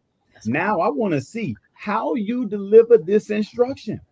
Are you putting students to sleep with your instructional delivery? Are students misbehaving because they're bored out of their mind and they got too much time during transition because your classroom is just run loosely? And so I'm looking for the instructional delivery. The 3rd pillar is curriculum alignment. Now I can see, based on the standard in your lesson, based on the objective on the board, are you teaching in a way that your instruction is aligned with the actual curriculum? Is it at the level of rigor that's appropriate for what the students need? So that's the 3rd pillar. The 4th pillar is classroom management. Oh, yeah. And all of these pillars kind of feed into each other, because if the classroom wasn't organized from the beginning, the instructional delivery is probably going to be scattered because kids doing whatever they want to do. Right. And then the curriculum is probably not aligned because you didn't plan effectively enough in the first place to even know how this lesson needs to be taught. And so now we have a classroom management issue. And so is your classroom chaotic? And if it is, we want to assess teachers along these pillars. And then we arrive at the 5th pillar. It is relationships and rapport. And I distinguish the 2 from each other because sometimes relationships can be very shallow. Like a person may say, I have relationships with all my students. Yeah, but when I go to Kroger, I got a relationship with the cashier as well. I'm exchanging my money for these groceries. I don't know where they live. I don't know if they have siblings. I don't know if they have cats, dogs, goldfish. I don't know what their lived experiences have been. I have not arrived at rapport yet, because rapport is much deeper. It assumes we have a mutual understanding for each other. We have a connection, and rapport is always positive. The difference between relationships and rapport is just because you have a relationship, it may not be a good relationship. The educator might think they have a positive relationship, but what says the students, And so that's why we have to arrive at rapport. So those 5 pillars of classroom organization, instructional delivery, curriculum alignment, classroom management, and relationships and rapport, those are the 5 areas we want to evaluate teacher performance. And if teachers are falling short in any one of those 5, then what we do is we allow those 5 areas, one of those areas, to drive the professional development plan for that teacher. So then we segue to the actual coaching. When we're coaching that teacher, I'm not spending 60 minutes with you to try to coach you across all 5 pillars. We're going to target the area that you need, because we're going to meet you where you are, the same way we're asking you to meet the students where they are. And that way we can actually measure the progress. Exactly. Because if I notice you had an issue with classroom organization in the beginning of the school year, and I devoted the next 2 to 4 weeks to really observing you and implement strategies to see your classroom become organized, at some point I can scaffold away and say, okay, this person now has a well-organized classroom. Now we can move to the next area that might need to be a focus and might need to be the target of our coaching cycle and our coaching conversations. But we need to have some criteria so that teachers know where we're trying to build their capacity. And the beauty of having 5 areas is nobody is a 10 out of 10 in all of the areas. You might do 5 of them well, but let's say for this particular school, we want instructional excellence to be manifested at the highest level. So we might target instructional delivery. We might target curriculum alignment. I might support you in your growth and development in that area. But it allows schools, leaders, instructional coaches, as well as teachers to know what the conversations are going to be about. When I come in to coach, we're going to talk about one of these 5 areas. And then on top of that, the beauty of it, Principal Kafele, is it removes that feeling of inadequacy. Because sometimes teachers who feel like they're getting more coaching than other teachers, they start to internalize, I must not be a good teacher. Yeah. But when you have 5 areas, you say, this is where we're moving as a school. Everyone's receiving coaching. We're going to have an instructional coaching culture. Everyone's going to get better. It's just we may have a different baseline, a different starting point, but at the end, we want everybody to have a well-organized classroom, instruction that's delivered in such a way that kids are on the edge of their seats like, ooh, I want to learn more math. I want more fractions. I want more civics, whatever it is. And we want to make sure that everybody is teaching in an aligned way, that when we go into the classroom, we're not teaching something that is so far off of the standards that when we assess the kids, they'll never be able to prove that they know anything, because everything that they learn is what they're not going to be assessed on. So it just allows us to move in an organized and coordinated way, that everyone's on the same page and no one can feel like I'm not adequate, because the reality is everybody's going to receive coaching, just at different varying levels and degrees. So, man, this is really impressive. So the 5 pillars, if I wrote this correctly, they fall under the clarifying vision template. They fall under the purpose pushes instructional coaching template. Okay, I got you. So to the fam out there, because I know a lot was said. Let me just once again, those 5 pillars: classroom organization. Like write this down or rewind it later and get this. Classroom organization, instructional delivery, curriculum alignment, classroom management, and relationship and rapport. Right? Get that down, fam. This is and you know, like I kept this up, Edu Buzz. I think Edu Buzz is in Jamaica. I'm not sure. I think that's what the JA is. Let me know, Edu Buzz.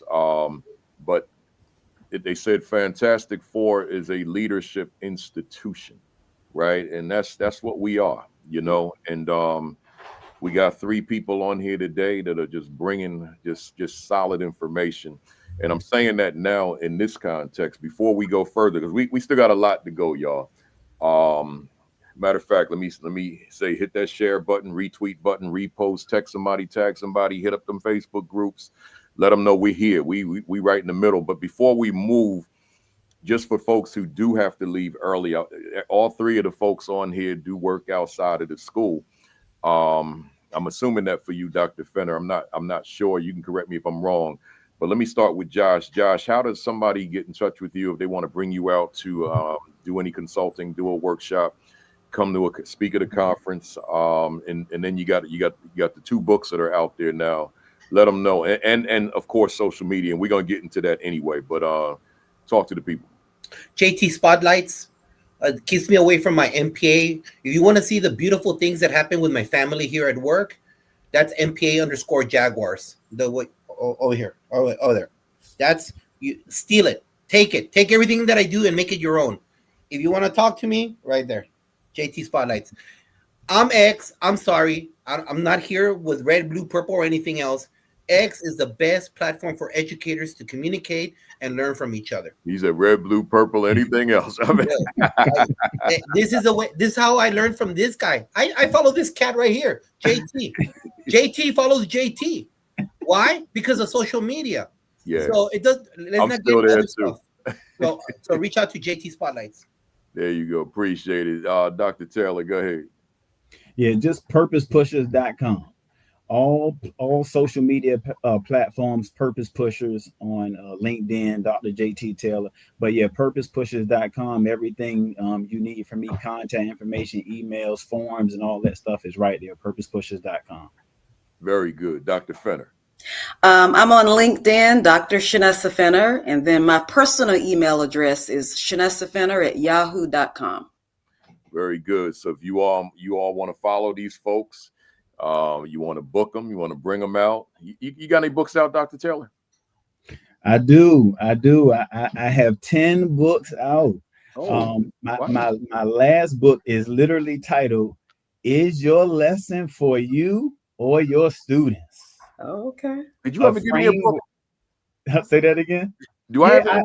Yes, I mailed it to you. That's right. That means it's sitting in this. Actually, my wife probably wouldn't want me to tell you this, but it's about 10 stacks over here. Oh, yeah, I have. Man, Yeah. I'm gonna try to find it before I finish, right? Yeah. So I can put it on the screen. No problem. No My problem. wife You know that book is another book. I'm all about frameworks, Principal Cafele, because I want principals, leaders, instructional coaches, teachers. I want them to take something away that's tangible and that's actionable and that they can replicate. And so, like, this framework in this book is literally called the ICE-T framework. And the two questions it answers is, who do I teach and how do I teach them? And so who do I teach is the first component. ICE is you got to know students' identities. You got to know their cultural backgrounds. The E stands for empowerment needs. Maybe that student who's demonstrating behavior issues just needs to be empowered. Just needs somebody to speak life into them and challenge them to release their brilliance to the world. And then the D stands for dreams. Do you know the dreams of the young people? Have you facilitated them in the classroom space to really just dream beyond their context, beyond their situation or circumstances? Once you know who you teach, then you pivot to how do I teach them? And that's with transformative rapport, engaging instruction, and alignment of the curriculum. And so I feel like if we're doing those things, we can maximize student potential. So yeah, that's what that book is all about. Yeah, my wife literally is going to try to find it in here. I have it, and I knew at the time we booked this, because that was quite a while back, that I was going to have it on, like I always do with all the authors. But somewhere along the way, I forgot I had it. But I'm glad it came up at least, because you've written 10 books. That's a lot of books, and you don't look like you 65. So you a young man with all them books, So I've been inspired, OG. I met this gentleman. His name is Principal Cafele in 2016 in person, and that was the year I wrote my first book. Okay. And so you wrote all those things 2000. I've been trying to go one per year, having a focus each year, at least one of them.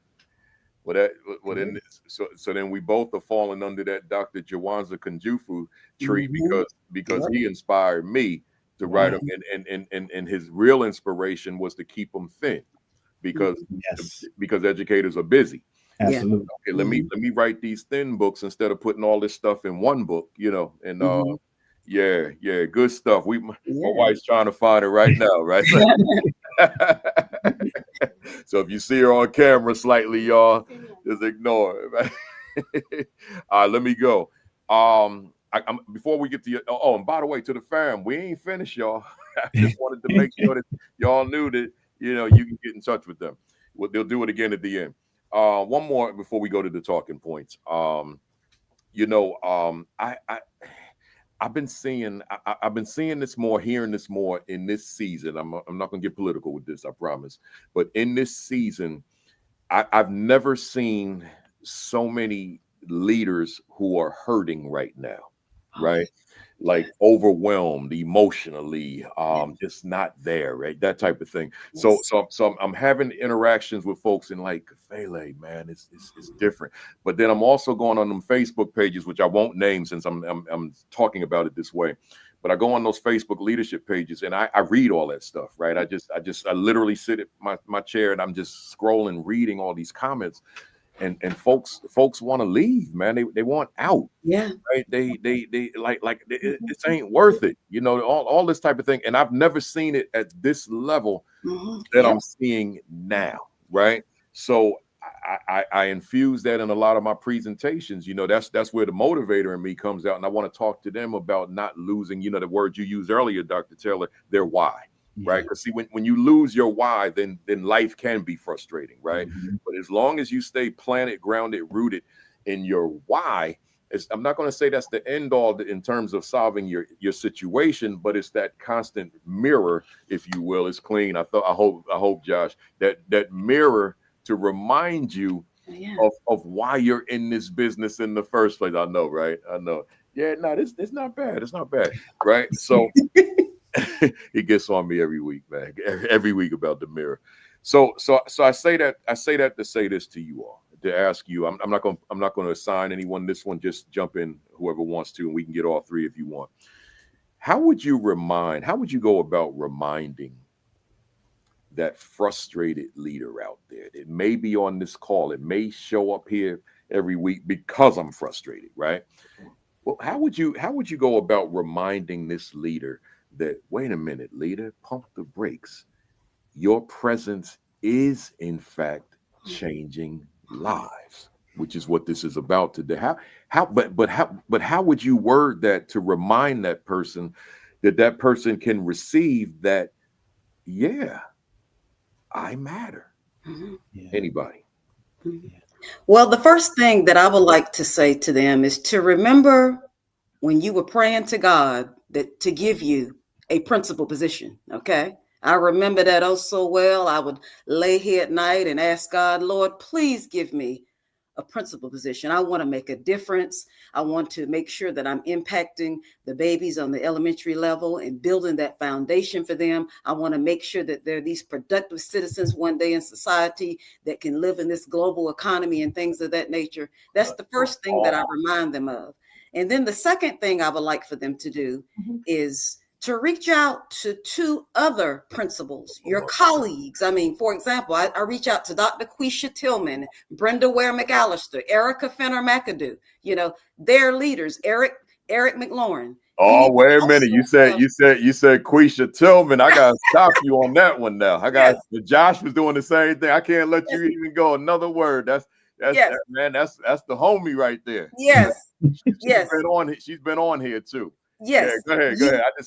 I just had to show. No problem. I love her. As a matter of fact, Doc, I interviewed Quisha for an article for one of the magazines that I write for, you know, about her book and about her baby, her EC baby. So yes, I love Quisha.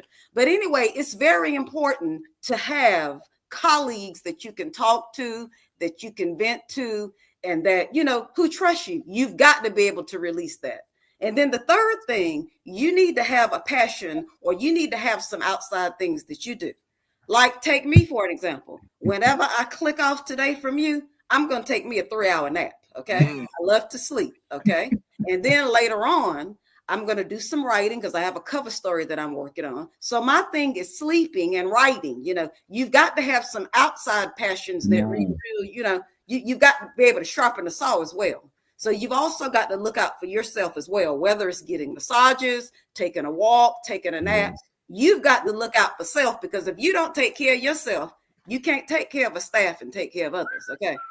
You got to. But yes, this is a time right now that we are all overwhelmed. Everybody's ready for Thanksgiving and Christmas. You know, you got countdown boards up and everything. But yes, rest right now is much needed. But you've got to do those three things. You've got to.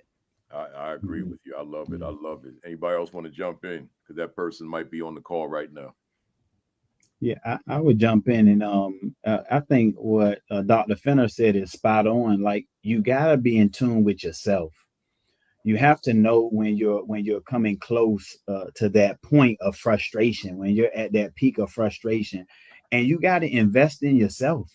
You have to take care of yourself. Self-care isn't selfish. And I think we live in this culture where we have fantasized over people who have sacrificed themselves on an altar. And so I do have a theological background. I'm like, you're not Jesus. He can sacrifice himself and all is well. You can't sacrifice yourself and think that you're going to be viewed as a hero. So you have to be able to see where you're approaching your frustration zone, and you have to intervene for yourself. And then to Dr. Fenner's point, you also need people who care enough about you, who they'll support you in various ways. So I feel like we as leaders have to be good stewards over our relationships. You need a person for different things in your life. You need a spiritual leader. You need someone to go out and have a good time. You need to be able to have some balance. And that's why I use the language of ladder holders. I believe everybody needs a ladder holder. I believe everybody needs someone in their circle who really wants the best for you, and they don't mind just holding your ladder and being a support for you. And so that means you have to find those individuals who are qualified to serve, and they have a heart to serve and support even you. And so that's something that we have to seek out and be diligent about, so that we don't burn out, because burnout is real. The other thing I'll say about leaders who are experiencing burnout, Principal Gafele, one of the biggest issues that I have in education is not even instructional leadership, it's organizational leadership. It's how we function as a system. I feel like sometimes we're not as coherent as we think we are. And that's one of the root causes of a lot of leaders' frustration, is because things that they think should work a certain way is not working that way. And so you have to be wise enough to recognize, like, okay, this is something I can change. Let me try to change that. This is something I can't change that. And when you are frustrated about something you can't change, that's what leads to burnout, because you're just constantly and perpetually disappointed.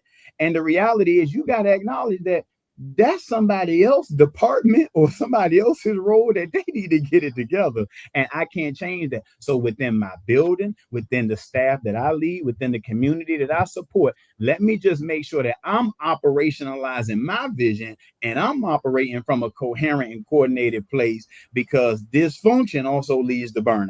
And so we just got to make sure that if we identify some dysfunction, ask yourself, can I change that dysfunction? Can I address that dysfunction? Or do I need to let that dysfunction be over there, and I need to just focus on what I can control and leading that way, opposed to biting more than we can chew? Yeah. Good stuff. Just real quick, Jefe. Hey, I'm a fat guy. My weight goes up and down, all right? I'm just telling you out there. And this job ain't no help fat guys. So number one, make sure you hit the gym. For over 3 decades, I wake up at 3 a.m. and I'm at the gym. Wow. Sure, my cheeks don't look like that, but you know what? Let me tell you, you got to work out, baby, sitting in the chair. So you got to do that. And number two, if you try to make everyone happy, you're going to make nobody happy. So as a leader, hey, Jefe, hey, as a leader, if you ain't happy, hey, Cat, either move districts, move to another school, because you know what? All that stress, all that emotional baggage you're carrying, it's not worth your life, baby. It's not worth your kids. Yeah. It's not worth your extended family. If you ain't happy there, move. That's right. God will find a place for you. Oh, but my money and my insurance, tough. Is it worth 5 months from now that you're in the hospital? Leave. Because you know what? If you're not happy and you want to quit, you already quit. Because the emotional stress and the burden of what you're carrying on your shoulders, as she said, you want it. You hope that the superintendent called you for a second interview. You wanted that chair. So make the best out of it. Go listen to David Goggins. He'll put you in your place. He puts me in my place. So make sure that you listen to somebody that will talk to you in a harsh tone sometimes. If not, then go somewhere else. Because you know what? I guarantee you, we're all free agents right now. There's such a big vacuum out there. Everyone is a free agent. So if that campus, that district is not fulfilling your professional needs, ahí te veo. Ya me voy. Adios. I'm out of here, baby. No, I love that. That's good stuff. Yeah. My man, that's my homie there. That's Dr. Vincent Stallings. Said this is not easy work, never has and never will be. Mhm. Taking care of your mental and physical well-being is paramount. Try to focus on your sphere of influence and leave the outside noise alone. Exactly. Yeah, that's my guy. He's been on here a couple of times. He'll be back on. Good to see you, my brother. Let's go. So let's go to these talking points. To the fam out there, y'all still with us, man? We good. We ain't gonna take too much time. I know you got some college football you trying to watch and all that kind of stuff.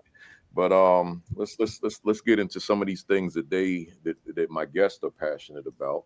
Those were my questions that we asked. Now let's go to their stuff. Let me go get that screen. There we are. Where we at? Josh, you had indicated that you said you just stated it's current state of education in terms of me. To the fam out there, I just asked my guests to tell me, give me 3 things that they're passionate about that they would want to talk to you all about. And they typically don't know what my topic will be, and I just, we just kind of make it work. But you said the current state of education is one of your passions. Vacancies, people moving up with no experience, speaking ill of our profession, etc. And I'll throw this in here. I don't know why I am. I probably should just shut my mouth on this one, but I'm gonna say it anyway. I'm gonna add one to yours. It has nothing to do with yours. I don't want to hear from people talking leadership that never led. I don't mean principal leadership. I just mean leadership, right? I want to know that you know something about leading, right? So that's always been a pet peeve of mine. But I got 3 leaders on here talking about leadership, so that's not an issue. What are you saying to us, Josh? We have the honor of being in the best profession out there, the profession that creates all the other professions. Yeah. We make that smile that was never on a kid's face. That's right. And it's not easy. It's not easy in many cases because a lot of our kids have that wounded child within them. A lot of kids come from different situations that a person with a bachelor's and master's cannot relate to, especially where they're teaching at when they go into some of these schools. And so, the bad thing about algorithms is that they keep on giving you what you want. And recently, I'm in a TikTok algorithm of educators complaining and crying. Then leave. Then leave. Don't put it out there for us that are busting our behind to make sure that they create beautiful citizens for this beautiful country that gives immigrants a chance to become a better person or lower socioeconomic. Then leave. Stop complaining. Because if you're a sophomore in college and you're on TikTok and you're seeing all of these scrolls, you're like, forget you, Jack. I ain't going in there. Why would I want to go in there where people keep on showing a kid doing pepper spray in a teacher's face? Where do I want to keep on looking at kids fighting in a classroom? Why would I want to do that? Where's my... And then for the pay? For the pay? Then we are shooting ourselves in the foot, folks. Mm-hmm. You know what? If you're not happy at that campus, it goes back to what I said earlier. You got to find the right place. Trust me, there is a right campus for you. There is a right campus. There's tons in your area. Now, maybe you just don't want to do the financial burden of leaving, taking a pay cut, or moving your family to an adjacent district. But you know what? There is no price for your sanity. There is no price for your health. So for me, this is such a great weapon in the positive that I have thousands upon thousands of posts, thousands, and I think less than 10 have been negative against me. Less than 10. I think that's a very good average because all I do is accentuate the positive out there. If you follow me, you know what I'm talking about. There is nothing negative, and I don't get involved in that political algorithm. I refuse to. And in my school algorithms, there is nothing political, nothing false, because I don't put anything that goes in there. So educator out there, administrator out there, put in the beautiful things, please. Put in all the hard work that you do, all the great things that you're doing, post them out there. Make sure you have the clearance, the new laws of clearance of kids' faces, but put it out there. put out there. Like right now, this month, our campus, the best PD out there, JT, is within your own campus. Teachers learning from each other. Right.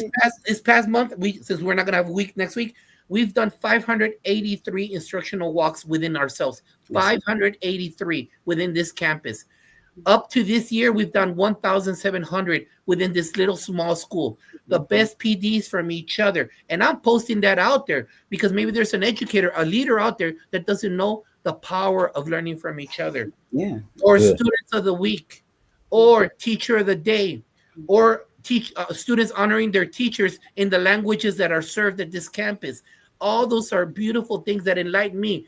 I have not, knock on wood, after 33, I've never said, this sucks, I'm leaving. Never. And trust me, I've been in the middle of political turmoil like this guy. I've been on the news. Oh, yeah. I've been in the newspaper, not for nice stuff. I can guarantee you that. Hey, you ain't going to bring me down. You ain't going to put me down because I'm doing the Lord's work and I'm giving back to this beautiful country that gave me so much. Put that out there. And you know what? We will have lists like before in the 90s, back in the Stone Age when I started. In the 90s, you have 5 sheets of educators to choose from. And it's like, who do you want? We don't want you anymore. Right now, do you have a pulse? Can you communicate in 2 sentences? Come on over. I'll coach you pedagogy. I just can't coach you love for kids. And finally, the last thing, if you know it's a hard job, then reach out to your colleagues and inspire them. Send them a quick text. I do 20 per day. Every single last day, I do 20 texts to people from all over the country. And I just it doesn't take that long. 20 texts only takes 9 minutes. Copy and paste it, send it out there because I know the hard work you're doing because I'm doing it with you. I'm doing it with you. My hands are in the trenches and I know how hard it is. And I love you and I care for you because you know what? You're creating that future leader. You are a builder, sir, ma'am, and you need to keep on pushing ahead. Good stuff. That's right.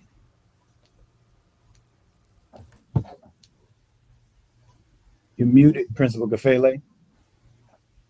Talking to my wife before I forgot. Yeah, I just got to say this one thing, Josh, to the fam before we move. When you mentioned the getting in trouble, right? One of the things, and I know I've said this before, I've said it probably umpteen times, but I'm gonna say it one more time. I'm so proud of the good trouble that I got into. And all that media, all that negative media, because I fought for my kids, advocated for my kids.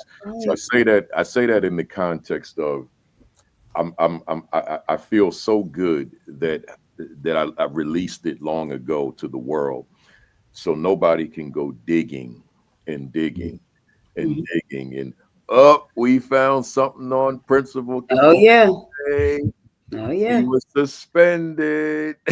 He had a termination hearing. He was on the news every night because he went toe to toe with his superintendent. Nah, you can't. You can't go and find that. But I'll tell you all about it. It's because. But I'm not even going to get into that. My reason for saying is because of what you said. It was good trouble. I love the Dr. King, and my man always laughing, man, because that's Dr. Stallings. Because when I was suspended and when I had that termination hearing, that man, I've said this before, Vin. I got to call him Vin on this one. I can't be that. I can't do Dr. Stallings right now. It's this man, he was my AP. This my man since we were teenagers. Okay. So he was my first. His first administrative position was under me. So as an AP, and he could have gone. He could have ran and hid when I was in all that trouble. He could have ran and hid. But if you ever see the video, if I ever show it, because I got the video, I watch it sometime. My wife gets on me, stop watching that video, right? And all the news reels and all that stuff. And he's sitting like I'm at the podium stating my case, and Dr. Stallings, Vincent Stallings, he's sitting right there. That's right behind me. That's right. Right on the news. He could have ran and hid, like, let me separate from this madness. He's sitting right there, baby. That's when you know somebody got you. That's right. That's when you know it, right? So I will praise that man forever, right? Forever. But see, the beauty of it is, it's not like we had just met, right? We had been friends since we were teenagers, right? And then into college and all that kind of stuff. So the friendship is almost like now we gonna find out how strong this bond is. You know what I'm saying? Yes, I don't run from that, man. I'm proud of it, man. That was my Dr. King moment, you know. So enough. Let me get back on target, man. Somebody probably said, man, Kafele, man, get back to that conversation. No, somebody out there need to hear that. Because your day. Now, let me stay here 1 hot second. Your day gonna come. If you're doing the real work. Oh yeah.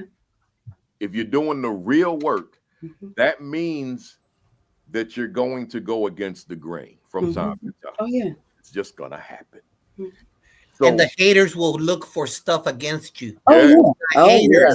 Oh yeah. Look for the lint on the sweater. Oh yeah. Point it out. Yeah, that's right. Yeah. The lint on the sweater. They're gonna go. You know, there's gonna be times you're gonna have to go against. Dr. King went against the grain. That's why we know him. Nelson Mandela went against the grain. Malcolm went against the grain. And all these heroes and sheroes went against the grain. That's why we know them. Yes. Had they gone with the grain, we would not have known that they were born. But they went against the grain. So how can I study these folks? And then when I have my challenges, I go with the grain. Right. So I'm telling somebody out there, your time may come. And if it does, you know how to reach me. I'll talk you through it, right? And you hit me up on social media, whatever, email, whatever it is, and I'll try to talk you through it. Now, if 100 of y'all decide, because there's 100 of y'all on this call right now, and y'all say, I'm calling you right after you go up. Wait, I can't handle 100 today, right? But just hit me up, and I'll try to talk. I'll try to walk you through it. All right, let's go. Let me switch over to JT. You had said here, every student, every teacher, and every leader is a success story in the making. What are you telling us here? Yeah, I believe that one of the characteristics of great leaders is their ability to see the potential that might be hidden in every person that's in their sphere of influence. So when I was a teacher of students with emotional disabilities, so when I won Teacher of the Year for my school division, that was kind of unheard of. No one had a emotional disability teacher win citywide Teacher of the Year.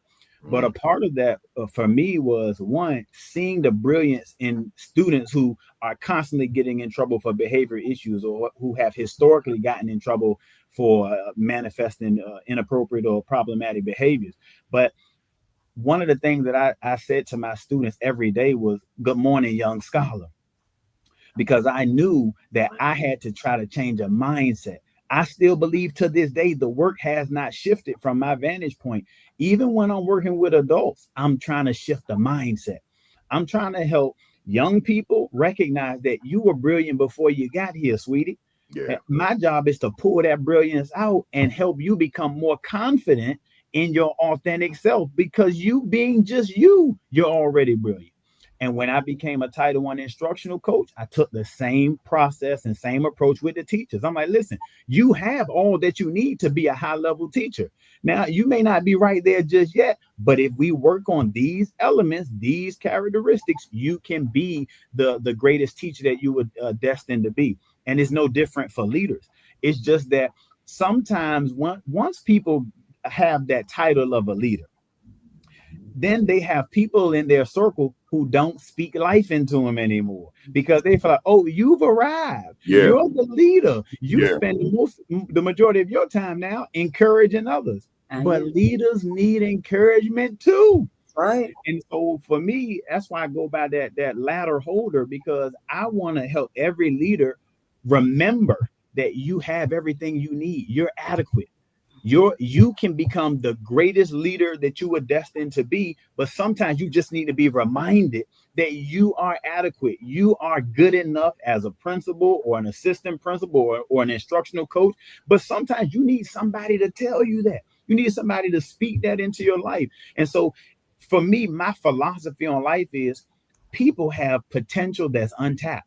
I don't care what role you're in. I don't care how old you are. You have potential within you. You haven't even tapped into it yet. And you just need somebody to push you into your purpose. Like you could be Baruti Kafele, but we all know, Principal Kafele, you still got untapped potential. There's still 10 to 15, 25 more books that's going to come out of you. And it just, as leaders, we got to see that in people. And then the work is helping people believe. And so interestingly, Principal Kafele, my dissertation was on the relationship between multicultural consciousness and culturally responsive teaching self-efficacy. So I'm a big efficacy researcher.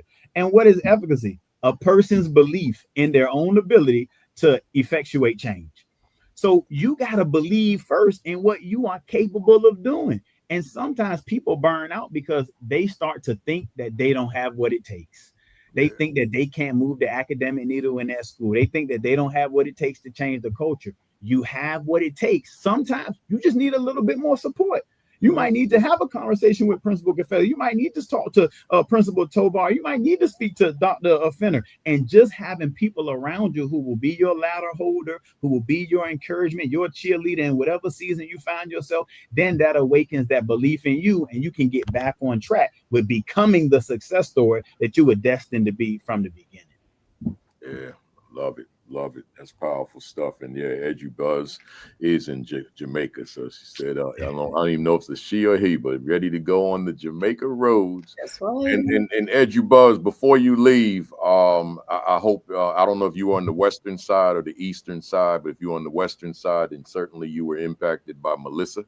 So hopefully everything is good on your end. And I appreciate you consistently being here with us on the AP and New Principals Academy. Appreciate you. Let me go to this next one with Dr. Fenner. You said, I'm passionate about a solid academic foundation being laid for our elementary students. What are you saying to us? Yes, I am. The elementary level is where we lay that foundation for our babies. We lay it every day. I make sure our teachers, of course, receive the expertise and the tutelage that they need for our babies. Our instructional coaches, of course, go in and co-teach along beside them. We also make sure that our teachers are visiting other teachers' classrooms. We also have a small group instruction team where they go visit teachers doing small group instruction and they leave those comments. We're making sure that they're using those high yield strategies where our babies are having that student talk using that academic vocabulary. We're making sure that we're using those Cumberland County Schools approved resources in PLCs. We're strengthening them and they're having that collaboration and those conversations as they unpack those standards. Make sure they understand the standard, because sometimes the teachers don't always understand the standards. Okay. No. We make sure we unpack those standards. We're looking at that pacing guide. We're making sure that, hey, you're using the correct, the approved core Cumberland County Schools resources. And of course, we also have supplemental resources that we use as well. But we want to make sure that they're collaborating, they're learning, they're actively engaged. And we're using that Elliott walkthrough, the NICE's observation system, to make sure they get that immediate and actionable feedback. Now, when you said good trouble earlier, I thought about Congressman John Lewis, because that's what he always talks about, is good trouble. Right. He talked about it when I interviewed him on my TV show. Yeah. You've got to be able to have enough courage to stand on all 10 toes with what you believe in, okay? And one thing that I'm very, very passionate about is making sure that my babies know that they are important and that they can make a difference and that their membership does matter in society. One of the richest places on earth that we never talk about is the graveyard, okay? Think about a graveyard, y'all. Yes. You got people lying in their grave. They could have been a rocket scientist, could have been the person to, hey, find out the cure for cancer. If only they'd have had somebody that would have motivated them and encouraged them and made them believe that, hey, you can. Yes, you can. You can. Okay. So I'm going to make sure that W.T. Brown, we're going to encourage our babies and let them know that, yes, you can. Love it. Woo. And it's a lot. I think about that. You know, I did a video at a cemetery here in Jersey, in Newark. I used to do these videos for boys, and it's called Message to Your Son. And I did one. I went into the cemetery, and we talked about a lot of things. I won't get into all that right now, but the point is this.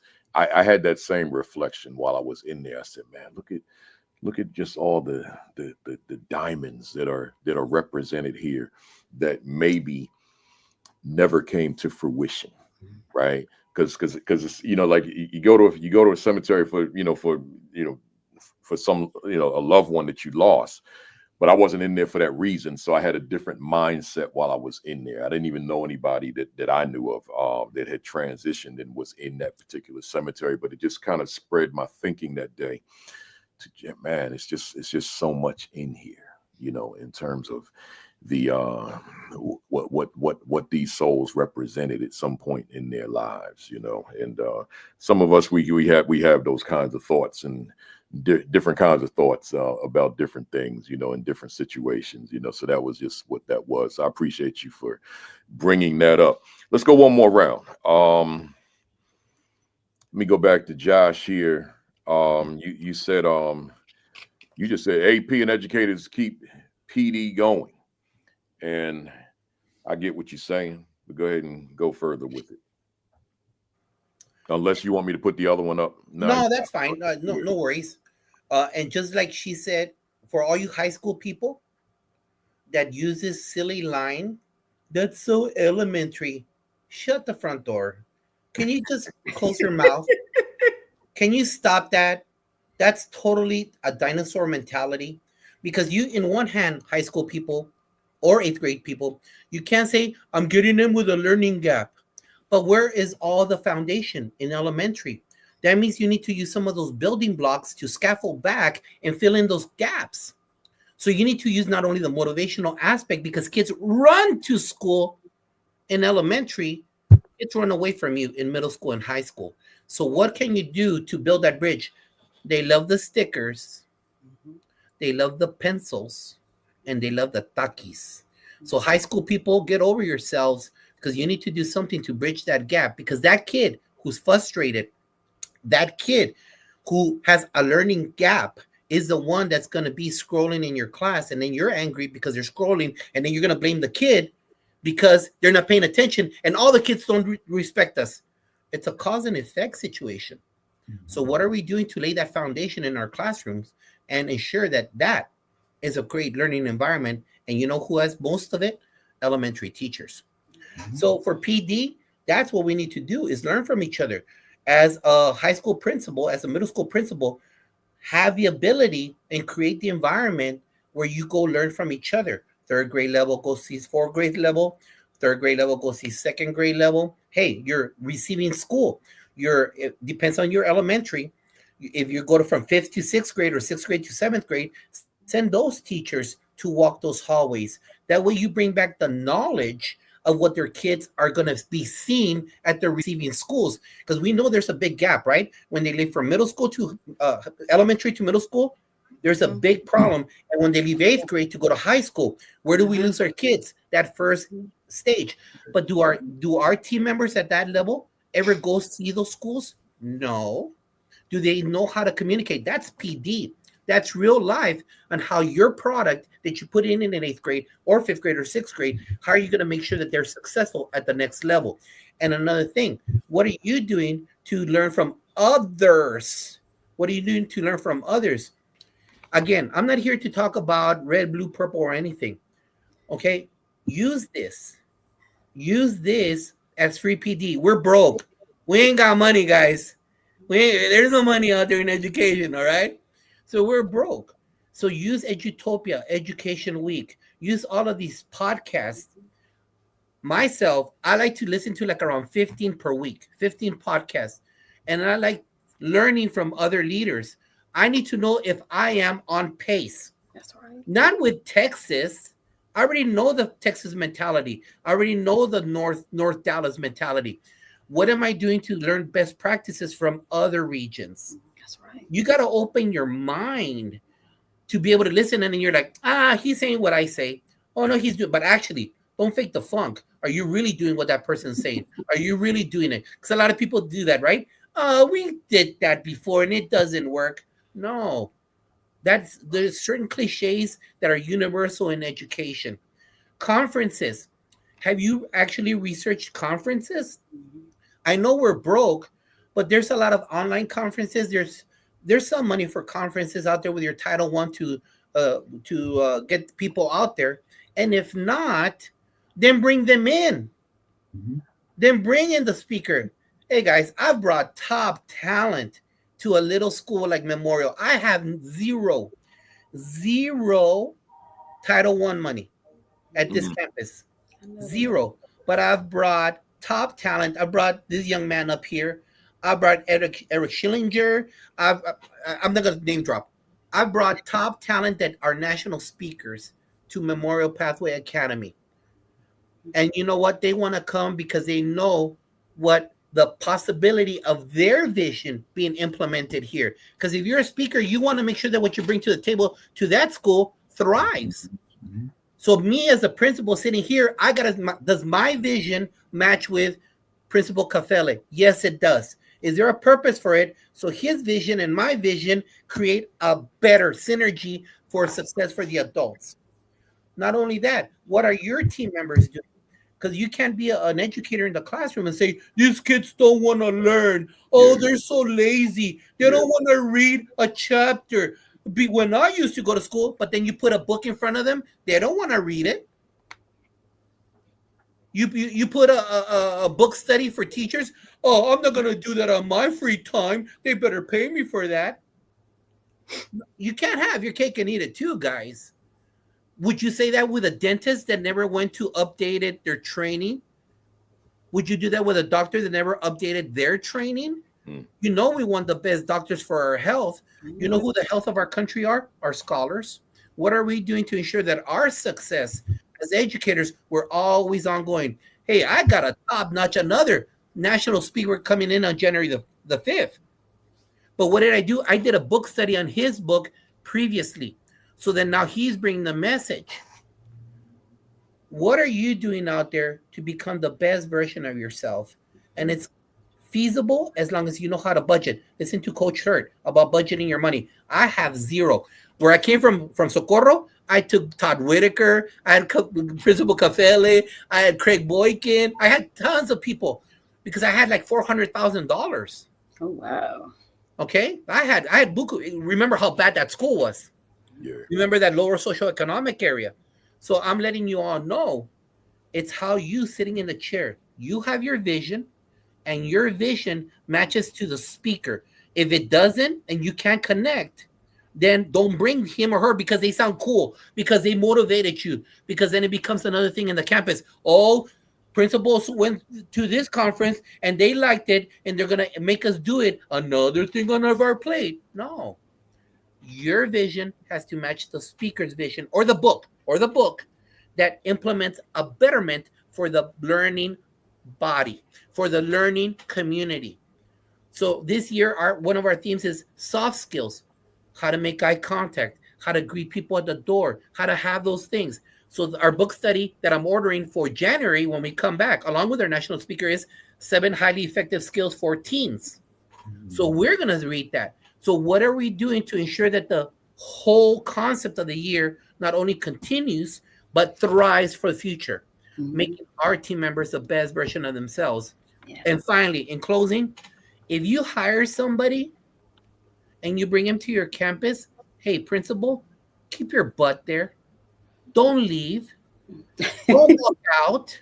If you bring a speaker to talk to your kids, don't be a coward and walk out because you can't control your kids. Stay in there. Stay in there because the way those kids behave or the way those adults behave reflect on you as a leader. Not only that, but you're telling people it's important to me. So I paid this money. I use kids' money. Let me repeat that again. You're using kids' money to bring in talent. Right. That means you need to honor kids' money, taxpayers' money. And when you do that, then it truly becomes a great environment for the adults on that campus. Yep, that's right. You know, I had to smile on that last part because I know something about that life. You know, when you come in, you got a gymnasium full and the administration leaves. You gotta really be good, or PD. Yep. And the leadership is not in the room. It's the instructional coach is the one in charge. And so I got to a point where I would say to principals, I said, look, if you can't be there, I don't want to be there either. I know that's right. I need you to hear what they hear. And Right. if you can't, then let's reschedule or just find another speaker. That's right. I can't have the instructional coach or the secretary or whomever be the one in charge, because I don't know how the accountability works if you're not in the room to hear what was said. Right. So that's so that I had to smile on that one. I had to smile. But those assemblies, man, all them 1,000 kids or more, and I'm the one that's in charge while I'm the speaker at a school where they never heard of me. So I would tell the principal, no, you got to be in there. Right. That's right. Yeah. Hey, all right. So let's go. We almost done, fam, out there hanging there with us. JT, where we at? Let me get it on up here. That's number 5. Let's see. Here we go. You said this was interesting. If leaders do not articulate a clear instructional vision and clear success criteria for teachers, they will experience the frustration that comes from uncommunicated expectations. Go ahead and tell us what you're saying. Yeah, I think the uncommunicated expectations is like, it's one of the biggest errors that I see in leadership, where the leader is frustrated because they're saying that the teacher's classroom is not organized, or they're saying that the instructional delivery is not up to par, or they're saying that the curriculum is not aligned, or they're saying that classroom management is absent, or they're saying we want relationships and rapport, but they have not defined what the criteria for that looks like. And so the problem with that is a teacher believes that their classroom is organized. You know, they're like, well, I know where everything is, but it's they have their own criteria and you have your own criteria. I know that's right. You know, and then you say, well, instructional delivery should look like 100% students engaged. You know, but they say, well, all of my students were engaged. So unless a criteria is articulated, then people will use their own opinion to define what success looks like for them. And so leaders have to make sure that we move from a vision for the entire campus, for the entire staff, and then we help the teachers create a classroom vision for themselves. And that vision that they have should align to the vision of the school, but it should have their personality.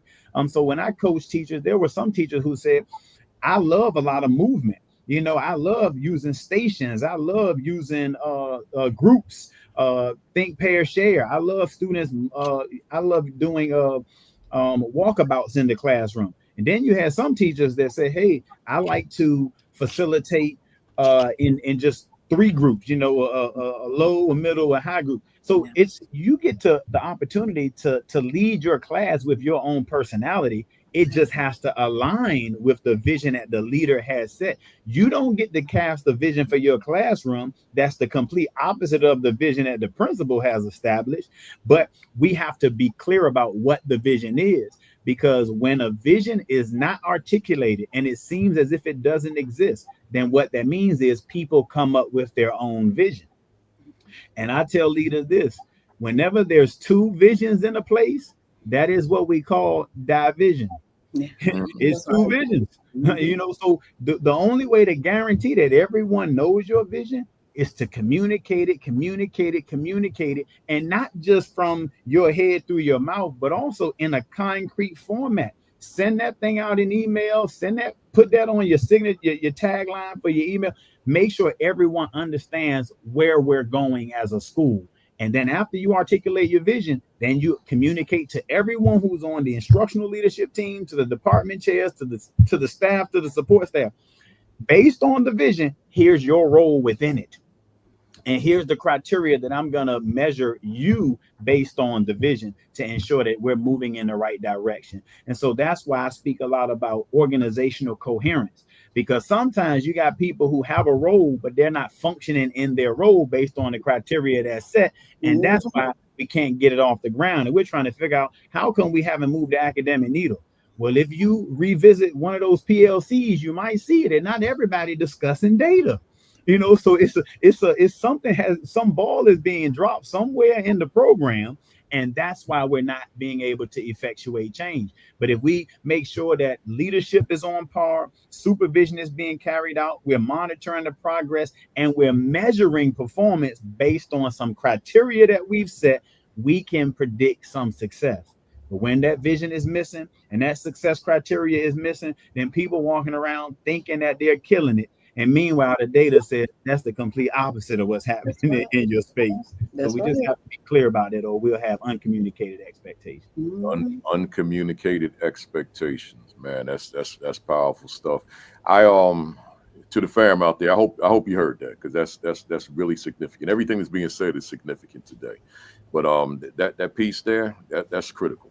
That's critical to your leadership. That's critical to your leadership success. It's critical to teacher success. It's critical to student success. So yeah, great stuff. Let's round it out. So we'll do 2 rounds out of the 3. So let me go to number 6, and this would be Dr. Fenner. I'm passionate about exposing our low socioeconomic students to a better tomorrow and knowing the sky is the limit. Yes, I am so passionate about that. I want them to know that they can do whatever they want to when they put their minds to it. That's why we're constantly going on field trips, making sure that they're exposed to various things. In the summertime, I'm writing articles, letting parents know the places that they can take the babies to that are free, the museums. We have wonderful museums in Raleigh as well as Fayetteville, different places they can go in the summertime, but you don't have to spend a lot of money. Go into the library, making sure that they read, making sure that when they go to the grocery store, if you want them to know about fractions, how about get some ingredients and come back and do a recipe, so they can learn more about fractions, making those everyday routines a part of learning as well.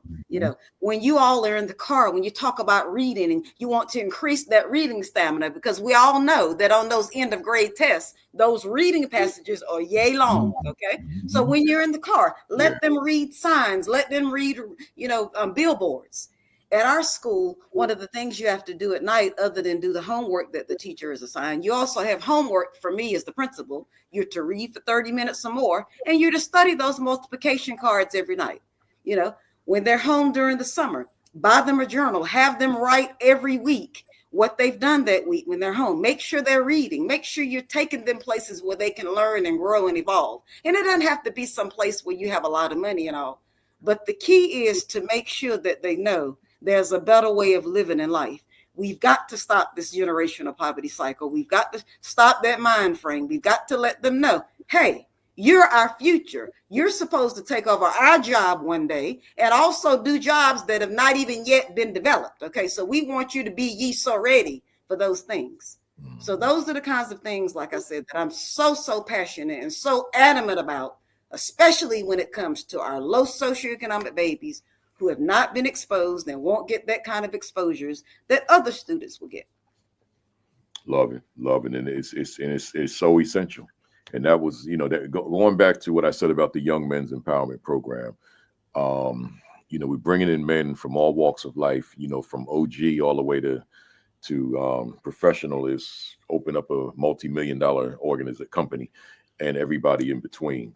And it gave them exposure in terms of the conversation, but then we took them places, and that's why I say that was my baby. That was my why. It was my claim to fame.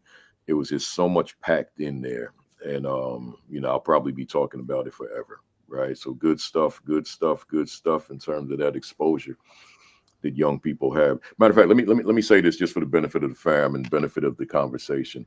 I think about probably about 90% of the time when I'm doing presentations these days, I'll say there's a youngster in a classroom, and this will be just some fictitious youngster in my imagination. And this youngster is going to two places when the school day is over. This youngster is going to go back to the neighborhood that he's from in order to get to home, right? So he's going to go to the neighborhood first. And when he gets back to his neighborhood, again, I'm not painting with a broad brush, and this is just this one individual in my head right now. Mm-hmm. But this youngster, when he gets back to his neighborhood, he's going to look around, and he's going to notice that there's zero evidence of any human being that he sees that has benefited from this sermon that his teacher has been preaching every day about the significance of education. So that's stop one, the neighborhood. Then he's going to keep going until he gets home. And then he goes home, he walks into his home, and he looks around again. And there's nobody in my home that has benefited from this message that my teacher keeps preaching to me about education. So I noticed that early on that kid was definitely in my classroom as a student, as when I was a teacher, and in my school when I was a principal. So I asked myself, so what do I do to make or what do we do collectively to make the teacher's message relevant? Because right now, if this youngster's sitting in this classroom and you're telling me about this abstract called education, and in my world, I don't see the evidence that this works. I see it in other people's world. I see it in the world of people that I don't know. I may see it on television, in the music, or the media, whatever it is, but I don't see it in my world. So I became obsessed with that. And I said, I've got to make sure that in his and her world, that they see the significance of education, what it can produce. So that changes the conversations with staff, right? It changes the professional learning for staff. It changes so many things. And it also adjusts or shifts the conversation with children themselves, right? Because I want the children to see that these next 13 years from pre-K, 14 years, from pre-K all the way to 12, are in fact relevant. So now the onus becomes on us. Okay, well, how do we ensure that this is in fact relevant and not just theory, right? So just throwing that out there for the fam once again. Make sure. Yeah. To your point, and to Dr. Fenner, hey, AP, since this is the AP Academy, hey, AP, when you get the chair, remember this: hire the best you can the way your kids look. Mm-hmm. Let me repeat that again. Mm-hmm. When you get your campus and you get the chair, hire an educator that looks like your kids. That's right. Yeah, that's right. And it's hard. And I'm not trying to be biased or anything. I'm just letting you know, because it brings more street cred when they're looking at you. Yeah. And you say, bro, think of all the Hispanics I have here. I was an immigrant from poverty. Oh, yeah. Tell me I cannot punch him in the throat by what I'm telling them. And they believe. And they'll say, thank you for the love. That's right. Trust me. So hire AP, hire when you get the chair the way your kids look. That's right. I couldn't have said it better. Good stuff. Good stuff. Now, keep in mind, Josh, there's someone who does not look like the students who now is questioning you. They're on the, and I don't mean I see them in the comments, but I mean that they're somewhere else. Most of the people who are on are not in the comments, or and the majority of people who are going to see this are not even on right now because they're going to see the video, right? So, and that's where the bulk of my views are. Mm-hmm. So now they're saying I don't look like the students. So what does that mean for me? Let me answer my question, and then I'm gonna throw it at you. No, you may not look like the students. Based on the data in America, chances are great you don't look like the students, because in terms of Black and brown educators, particularly depending on what state you're in and all that, it's a microscopic minority. For black educators, it's microscopic all over. All 50. No, that's right. Right. So therefore, educator that doesn't look like the students, you have a lot of work to do.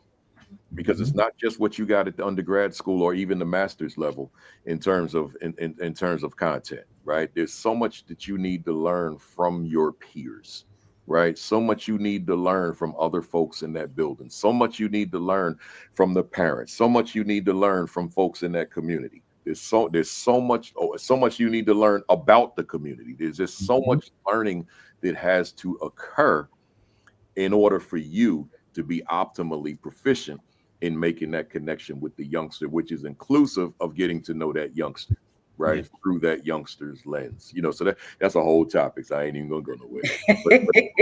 But Josh, did you want to? It was your topic. So did you want to add anything to that? Just real quick, I agree. I concur. Trust me. When I came to this country, it was all white women from Virginia and South Carolina. This Hispanic had no idea what grits were or Robert E. Lee or getting on my little red wagon. I didn't understand none of that, all right? I said it earlier.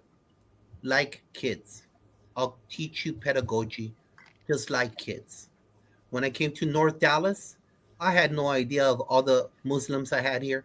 I had no idea of all the African kids I had here from Africa. I had no idea about Vietnam. But you know what? I did everything possible to connect with them, learn from them, and they felt that I appreciated them. They appreciated me, and they were on board on my vision, just like kids. And connect with them, and it doesn't matter the pigmentation, nationality, or religion, because then kids will walk on fire for you. That's right. Josh, real quick, and then we go to the rapid fire. Back when you were talking about, no red, no blue, no purple, and all that, and it made me think about, see, my block list on social media is like this long. It's really long. Every now and then I look at it, I'm like, oh my God, it's long. But I just sat here and blocked somebody right while you were speaking, because see that YouTube side, people slip in there. And some guy on there cussing at me and carrying on. And it's gone. I blocked it and deleted it. Right. But that's he in there cussing at me and carrying on. Wow. Yeah, because that's the stuff that happens. And that's why, a lot of folks ask me why I don't kind of open this up to the world, as opposed to it being the AP Principals Academy. And I have this conversation with my kids like every day. Man, Dad, so much more you could do. I said, yeah, but I don't want the world in here, because the world, if you ain't down with Kafele, like I'm gonna keep it real. If you ain't down with Kafele, I don't need you. That's right. Other platforms out here. That's I don't want people that want to come on here because I want to challenge Kafele. Right. And it doesn't mean that I and my guests have all the answers, but if you're not down with me, then I'm not for you. Exactly. Right? We could be friends outside, but in terms of what we discuss, if you're not down with me and how I see the world educationally, fine, we good, man. But don't come at me cursing at me and calling me names and all that kind of stuff. That's what people do on social media. They get on my Facebook and my Instagram, all that, and they calling me names and I'm this, I'm that, and I'm like, we're not debating that. I can debate the issue, but we're not debating that. You're gone. I'm never gonna have you in my life again. So this guy was on here cussing at me, man. F this, and I'm like, all right, bye. So wow. He probably found another platform to find me. He probably on here watching right now, right? But but that's, we block them on there when I find them, because that's sometimes I block people on multiple platforms because that's what they do. Okay, you got me here, but you on a lot of platforms. I'm gonna find you over there, right? So. People ain't got enough time on their hands. Hey, y'all, let's go these rapid fire right quick. Josh, you've been through these so many times, but we're gonna hit you again. 21 questions, 10 each, and then a bonus at the end. I know that wasn't math. Don't worry about it. It's 21 and then 777 and then 777. And can I go slow? But I need to slow it down and then I can get it right. But keep in mind, y'all, it's one sentence or one word or anything in between. Once you start putting the comma in there, we a little long now, right? Rapid fire. Here we go. I'm gonna start with Dr. Fenner. Do you feel that education is currently on the right path for underserved children? I can't say yes and no. You can any answer you want. Okay, yes and no. Yes and no. Yeah. Do you feel that true equity can occur in American schools for Black, Brown, and other underserved students? No. Does Dr. Shanessa Fenner's work contribute to the progress we desperately need? Yes, amen. If you could do a reset on your life, would your line of work be different or the same? The same. Why do you continue to do the work that you do? Because I'm passionate about our future babies. What fires you up within the work that you do? Woo! Seeing my babies when the light bulb comes on. And what do you dislike about the work you do? Woo! Oh God. Okay, let me say that again. What do you dislike about the work you do? Most people say the bureaucracy. Well, yeah, that too. The politics. Politics. Well, that's the other one. Yeah. Yeah. Very good. Josh, what's been your greatest victory in this work thus far? Helping kids. What was your greatest mistake in this work thus far? Being too strict when I started education. What has been your greatest challenge in your work thus far? Politics. Are you proud of your first year as an assistant principal? Amen. Are you proud of your first year as a principal? For sure. Who inspires you in your work? Millie Williams, Lorenzo Mata, Susanna Russell, Lynn Muscle, Carmen Crocet. They all open doors for me and you, my friend. Oh man, I appreciate you. Okay. What book do you recommend for the fam out there this afternoon? All educators, 4 Agreements. You have to read it. That way you don't put up with people's nonsense mentally. 4 Agreements. Love it. Dr. Taylor, what do you want to accomplish that you have not accomplished yet? Woo! I want to speak internationally and try to bring about transformation of communities internationally, because I'm focused on that right now, but I want to see it all over the world. Love that. Are you satisfied with where you are professionally? I'm insatiable. Yeah. Is there another gear to your leadership, or are you at peak performance right now? I don't even believe I've scratched the surface yet. Okay. All right. What would you say to an AP out there who continues to face closed doors to the principalship? Keep believing, keep pressing forward. Don't give up. Your time is coming. Amen. What would you say to a leader out there who's lost their leadership passion? Invest in yourself. Know that you are good enough, you are adequate, and God has a purpose for your life. What would you say to a leader out there who's lost their leadership confidence? Invest in yourself. The best thing you can do to build your confidence is invest in your growth and development. If Dr. J.T. Taylor was a word in a dictionary, what would be your definition? Purpose-driven, community-centered, inspirational leader. Love it. If Dr. Shanessa Fenner was a word in a dictionary, what would be your definition? Tenacious, ambitious, and gonna stay on the battlefield. Love it. And if Josh Tovar was a word in a dictionary, what would be your definition? Ganas. There it is. Ganas. Tell them what it means. It's a universal word for all Hispanics. It doesn't matter where you're at, whether you're in Chile, Bolivia, Peru, Cuba, Mexico, one universal monolith word that connects us all. That is striving for excellence, which is generational, puras ganas. I love it. Tell the folks, because I know folks, the new folks that don't know the fam, when they hear you say Jefe, they probably don't even know what you're talking about. And that's my name that you've given me. Tell them what you're saying to me. Term of endearment, Hispanic, someone that you honor, you respect. So whenever I talk to this young man up here, it's Jefe, because you know what? He's always dropping that knowledge, making this old man a better version of himself.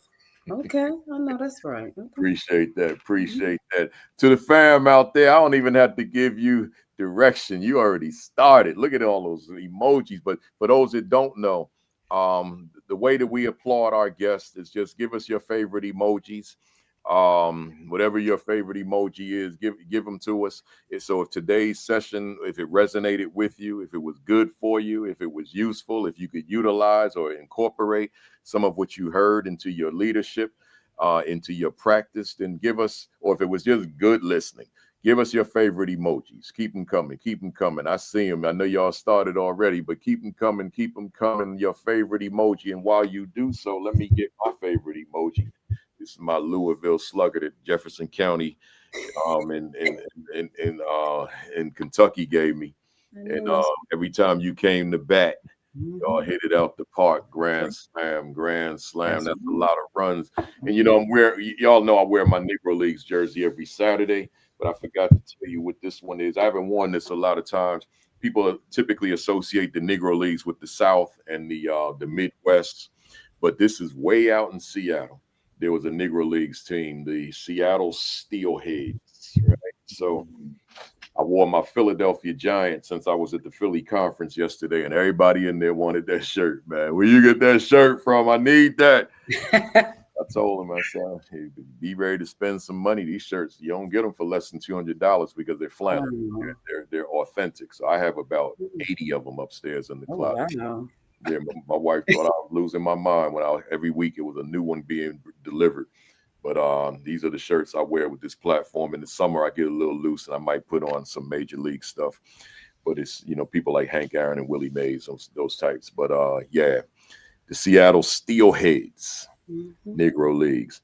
For anybody out there, I'm not going to get into a history lesson this late in the game, but anybody out there that doesn't know the Negro Leagues, Google it, please. You need to know. And then maybe next week I'll do a little something. Once again, folks, let the folks know how they can reach you. Let's start with Josh. How do they reach you to come out to do any work or just follow you on social media? Just right here. Get me on X and all the family. I bring you to our podcast on Sundays. I have you as co-host and everything. This is a beautiful network, the Fantastic Four Network. So if you want to be on the show and you haven't been on the show, reach out to me because you know what? I need your learning. We all need your learning from Nebraska, Iowa, South Carolina, Virginia. We need to hear your point of view, your vision to ensure that we become the best version of ourselves because iron sharpens iron. So reach out to be on our podcast on Sundays at 5 p.m. Central, 6 p.m. Eastern. That's right. That's right. JT, Dr. Taylor. You can find me on purposepushers.com or on any platform at Purpose Pushers. LinkedIn, Jakari, JT Taylor. Purposepushers.com is the easiest way to get a hold of me. Appreciate that. Can you hold up that book to the screen? I know you got 10, but this is your latest. Yeah. It's your lesson for you or your students. That's right.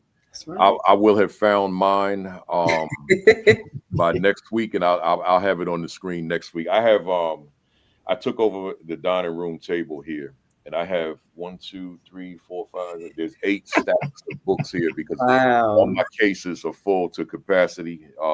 They're all over. They're full to capacity.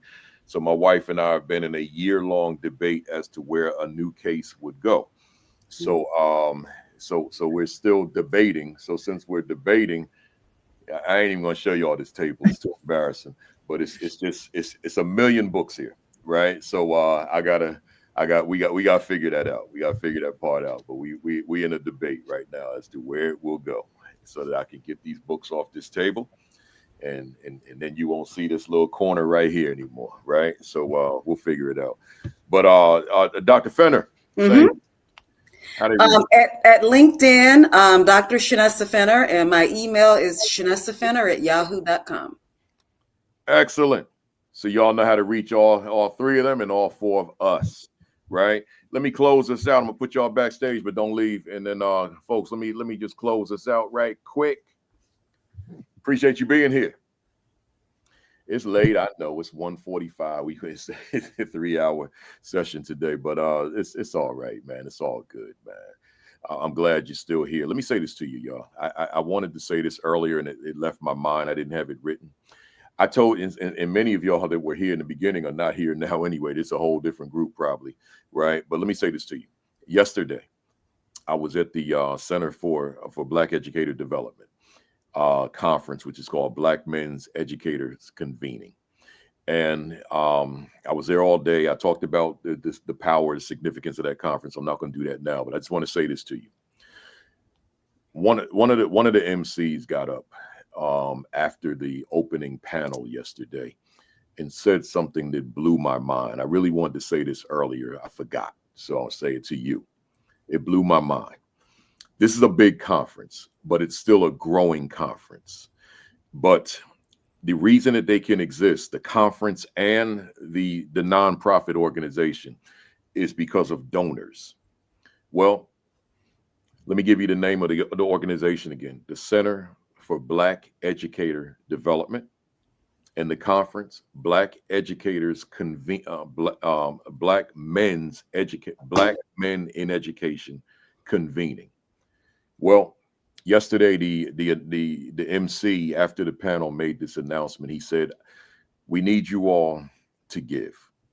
Right? It's like 1,400 of us in the room. It was sold out. He said, "We need you all to give." He said, "Here's why." He said, "We've decided that we're not going to take the word black out of the title of the organization and the title of the conference. But by us taking that position, we have lost a lot of funding." He said, "People who were sitting in these seats for the past several years who were funders are not here today," meaning yesterday, because of the word black, right? See, it's real. It's real in these streets, right? So because the word black, Center for Black Educator Development, which is needed, Black Men in Education convening, which is needed, because they decided that they wouldn't compromise and remove that word from the title, they lost a whole lot of funding. So they had to go through other means in order to get it to sustain the conference. And then they asked us, and it was beautiful because they had it set up where when you make the donation, it shows up on the screen for everybody to see. So man, money was just rolling in from the people in the audience, right? From the men who were being served, right? And there were some women there, but it's primarily men. But the money just kept rolling and rolling and rolling. I saw my name pop up. I said, hey, there you go. There go my money, right? Because at the end of the day, I mean, we got to put our money where our mouth is, right? You can't just be out there. Like, I'm a speaker, so I'm going to get out there and just speak. And I'm going to tell you something else too. Now, I can't tell you all this publicly because my clients will hear it and they might misinterpret. So that's for private conversations. I ain't going to tell you. But if you read between the lines, you might know what I was getting ready to say, right? So, yeah. So, you know, that's how I got down, right? So yeah. Matter of fact, I ain't going to put it out there. We ain't putting it out there. All I'm saying is, yes, these are the times we're in. You know, so whether it be the word black or when they come to me, I only have black in one of my presentations called Motivating Black Males. Well, I haven't been invited to do that presentation in a very long time, right? And I understand why. I haven't been invited to do any of my equity presentations in a very long time, right? And when I show up to places and I'm not talking equity, I'm still told by the client, if in those particular states, do not mention that word, right? If you mention that word, you're going to get us in trouble. So please do not mention that word, right? So, you know, so that's where we are, folks. That's, you know, so that's just me. I'm not going to give you commentary on that. It's too late in the day to do that. I'm just putting out the facts now, right? No commentary. Right, just putting out the facts that you know, that's the space we're in right now, right? So we learn how to navigate it, how to adapt, how to adjust. Because some of you out there's certain things you can't do, right? Because in your own schools and districts for the same exact reasons, right? So you know, and for me, as I promise, I'm closing. It makes me feel when I'm giving those directives. That's a strong word, directive. When I'm asked not to bring certain words, I feel like I left a portion of me at the hotel. I know that's right. Yeah, a portion of me is at the hotel. So you know, but that's kind of where it is. Thank you for that, JT. Let me put that up. So those of you that may want to donate to Sharif El-Mekki's organization, Center for Black Educator Development. There's the website on the screen, right? Feel free to go there and make a donation to them, because you know that organization is important. There's a lot of Black men in education today because singularly that organization exists. I'm gonna say it again. It's a lot of black men who, and we only represent about 1.3% of the total teaching force in America. But several of them are in there singularly because of this organization. Black men in terms of the principalship. This might surprise somebody out there. We're only 2% of the total principalship in America. We represent 2%. That's not a lot of people, right? So you could go to like cities like, you know, you could go to like where both my guests, Dr. Fenner and Dr. Taylor, you can go to certain parts of their respective states in North Carolina and Virginia, and it'll give the illusion that there's a whole lot because there's so many black folks in those towns, right? But then when you move away from there and go to some other places, then you get the real reality. So you can go to you can go to East Cleveland, you can go to Houston, you can go to Dallas, you can go to Miami, you know, and you go to these places. Oh man, it's an abundance. Yeah, but that's the bulk of them are in those places, right? So then you start going to other places and you don't see the same thing. So there's a lot of work to be done, but it's just frightening when certain words will deprive growth and development. Right. So enough said on that. I just wanted to throw that out there. Let me close this out, y'all. Next week, week number 292, the return of the good doctor, Marcus Jackson. Right. He's got 2 more in the residency. So he'll be here to end it last Saturday in November, which is next Saturday. And then he'll be back the last Saturday in December to close out 2025. That's going to be a powerful session. Make sure that you tune in every Saturday morning, Facebook Live, Sean Hurt, 10 o'clock. Eastern time, followed by Create and Educate with Dr. Sheikah Houston, Dr. Tammy Taylor. That's at 10:30, followed by AP New Principals Academy, hosted by myself. And then shift over to Sunday night, 6 o'clock Eastern, PGP podcast, Josh Tovar and Dr. Madi Moreno. One day I'm going to learn how to roll R's, man. I can't roll them, so we make a D sound, Moreno, right? So Marty probably said, just say Moreno. Now I ain't saying Moreno, right? So that's on Sunday night at 6 o'clock. I'll be on there in January with Josh. We're gonna talk a little physical fitness and diet and all that kind of stuff, because we talked about the guy that had the heart attack with the mic in his hand, so he knows something about taking care of one's body and eating right since the heart attack. Back yesterday in Philly, all them people were rolling up on me, man, Kafele, man, you slimmed down. Yeah, man, I don't want another one of them things, man. I know that's right. Main artery clogged 100%. Nah, we done with that. So we take care. So all right. So then make sure you get the new book. One more time, y'all. One more time. Get that new book. Here we go. If you don't have it, get it. Right? Help me out. I told you the economy has been rough. The publishing industry has been hit. So this book didn't sell the way it was supposed to sell. It should have been a bestseller within the first, say, 4 to 5 months, right?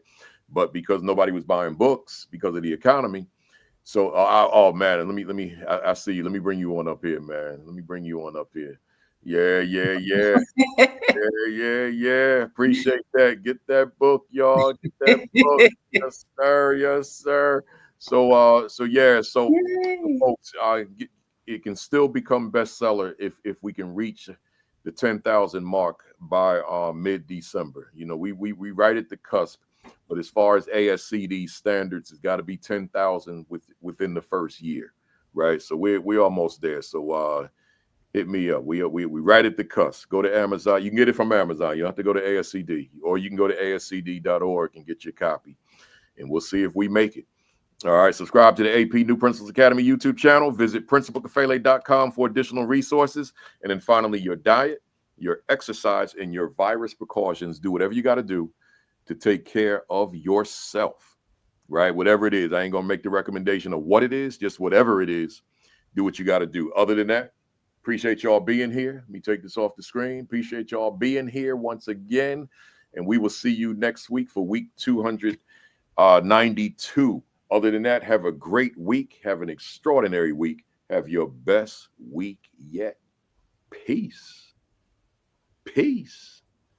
Thumbs up. Cock that fist back all the way and count to 3. 1, 2, 3. Bam! I'll see y'all next week at 10:55. Let me close this out with a quick video for y'all, man. Quick video. Where we at? And then I'm gonna shut it down. Here it is. So I'm reading the book, and here's this paragraph. Oh my goodness. It blew me away, blew my mind. Let me share it with you, and then I'm gonna move on. Paragraph said, when you control a man's thinking, you do not have to worry about his actions. You do not have to tell him not to stand here or over yonder. He will find his quote unquote proper place, and he will stay in it. You do not need to send him to the back door. He will go without being told. In fact, if there is no back door, he'll cut one for his special benefit. His education makes it necessary, period. Mm-hmm. All right. No, that's right.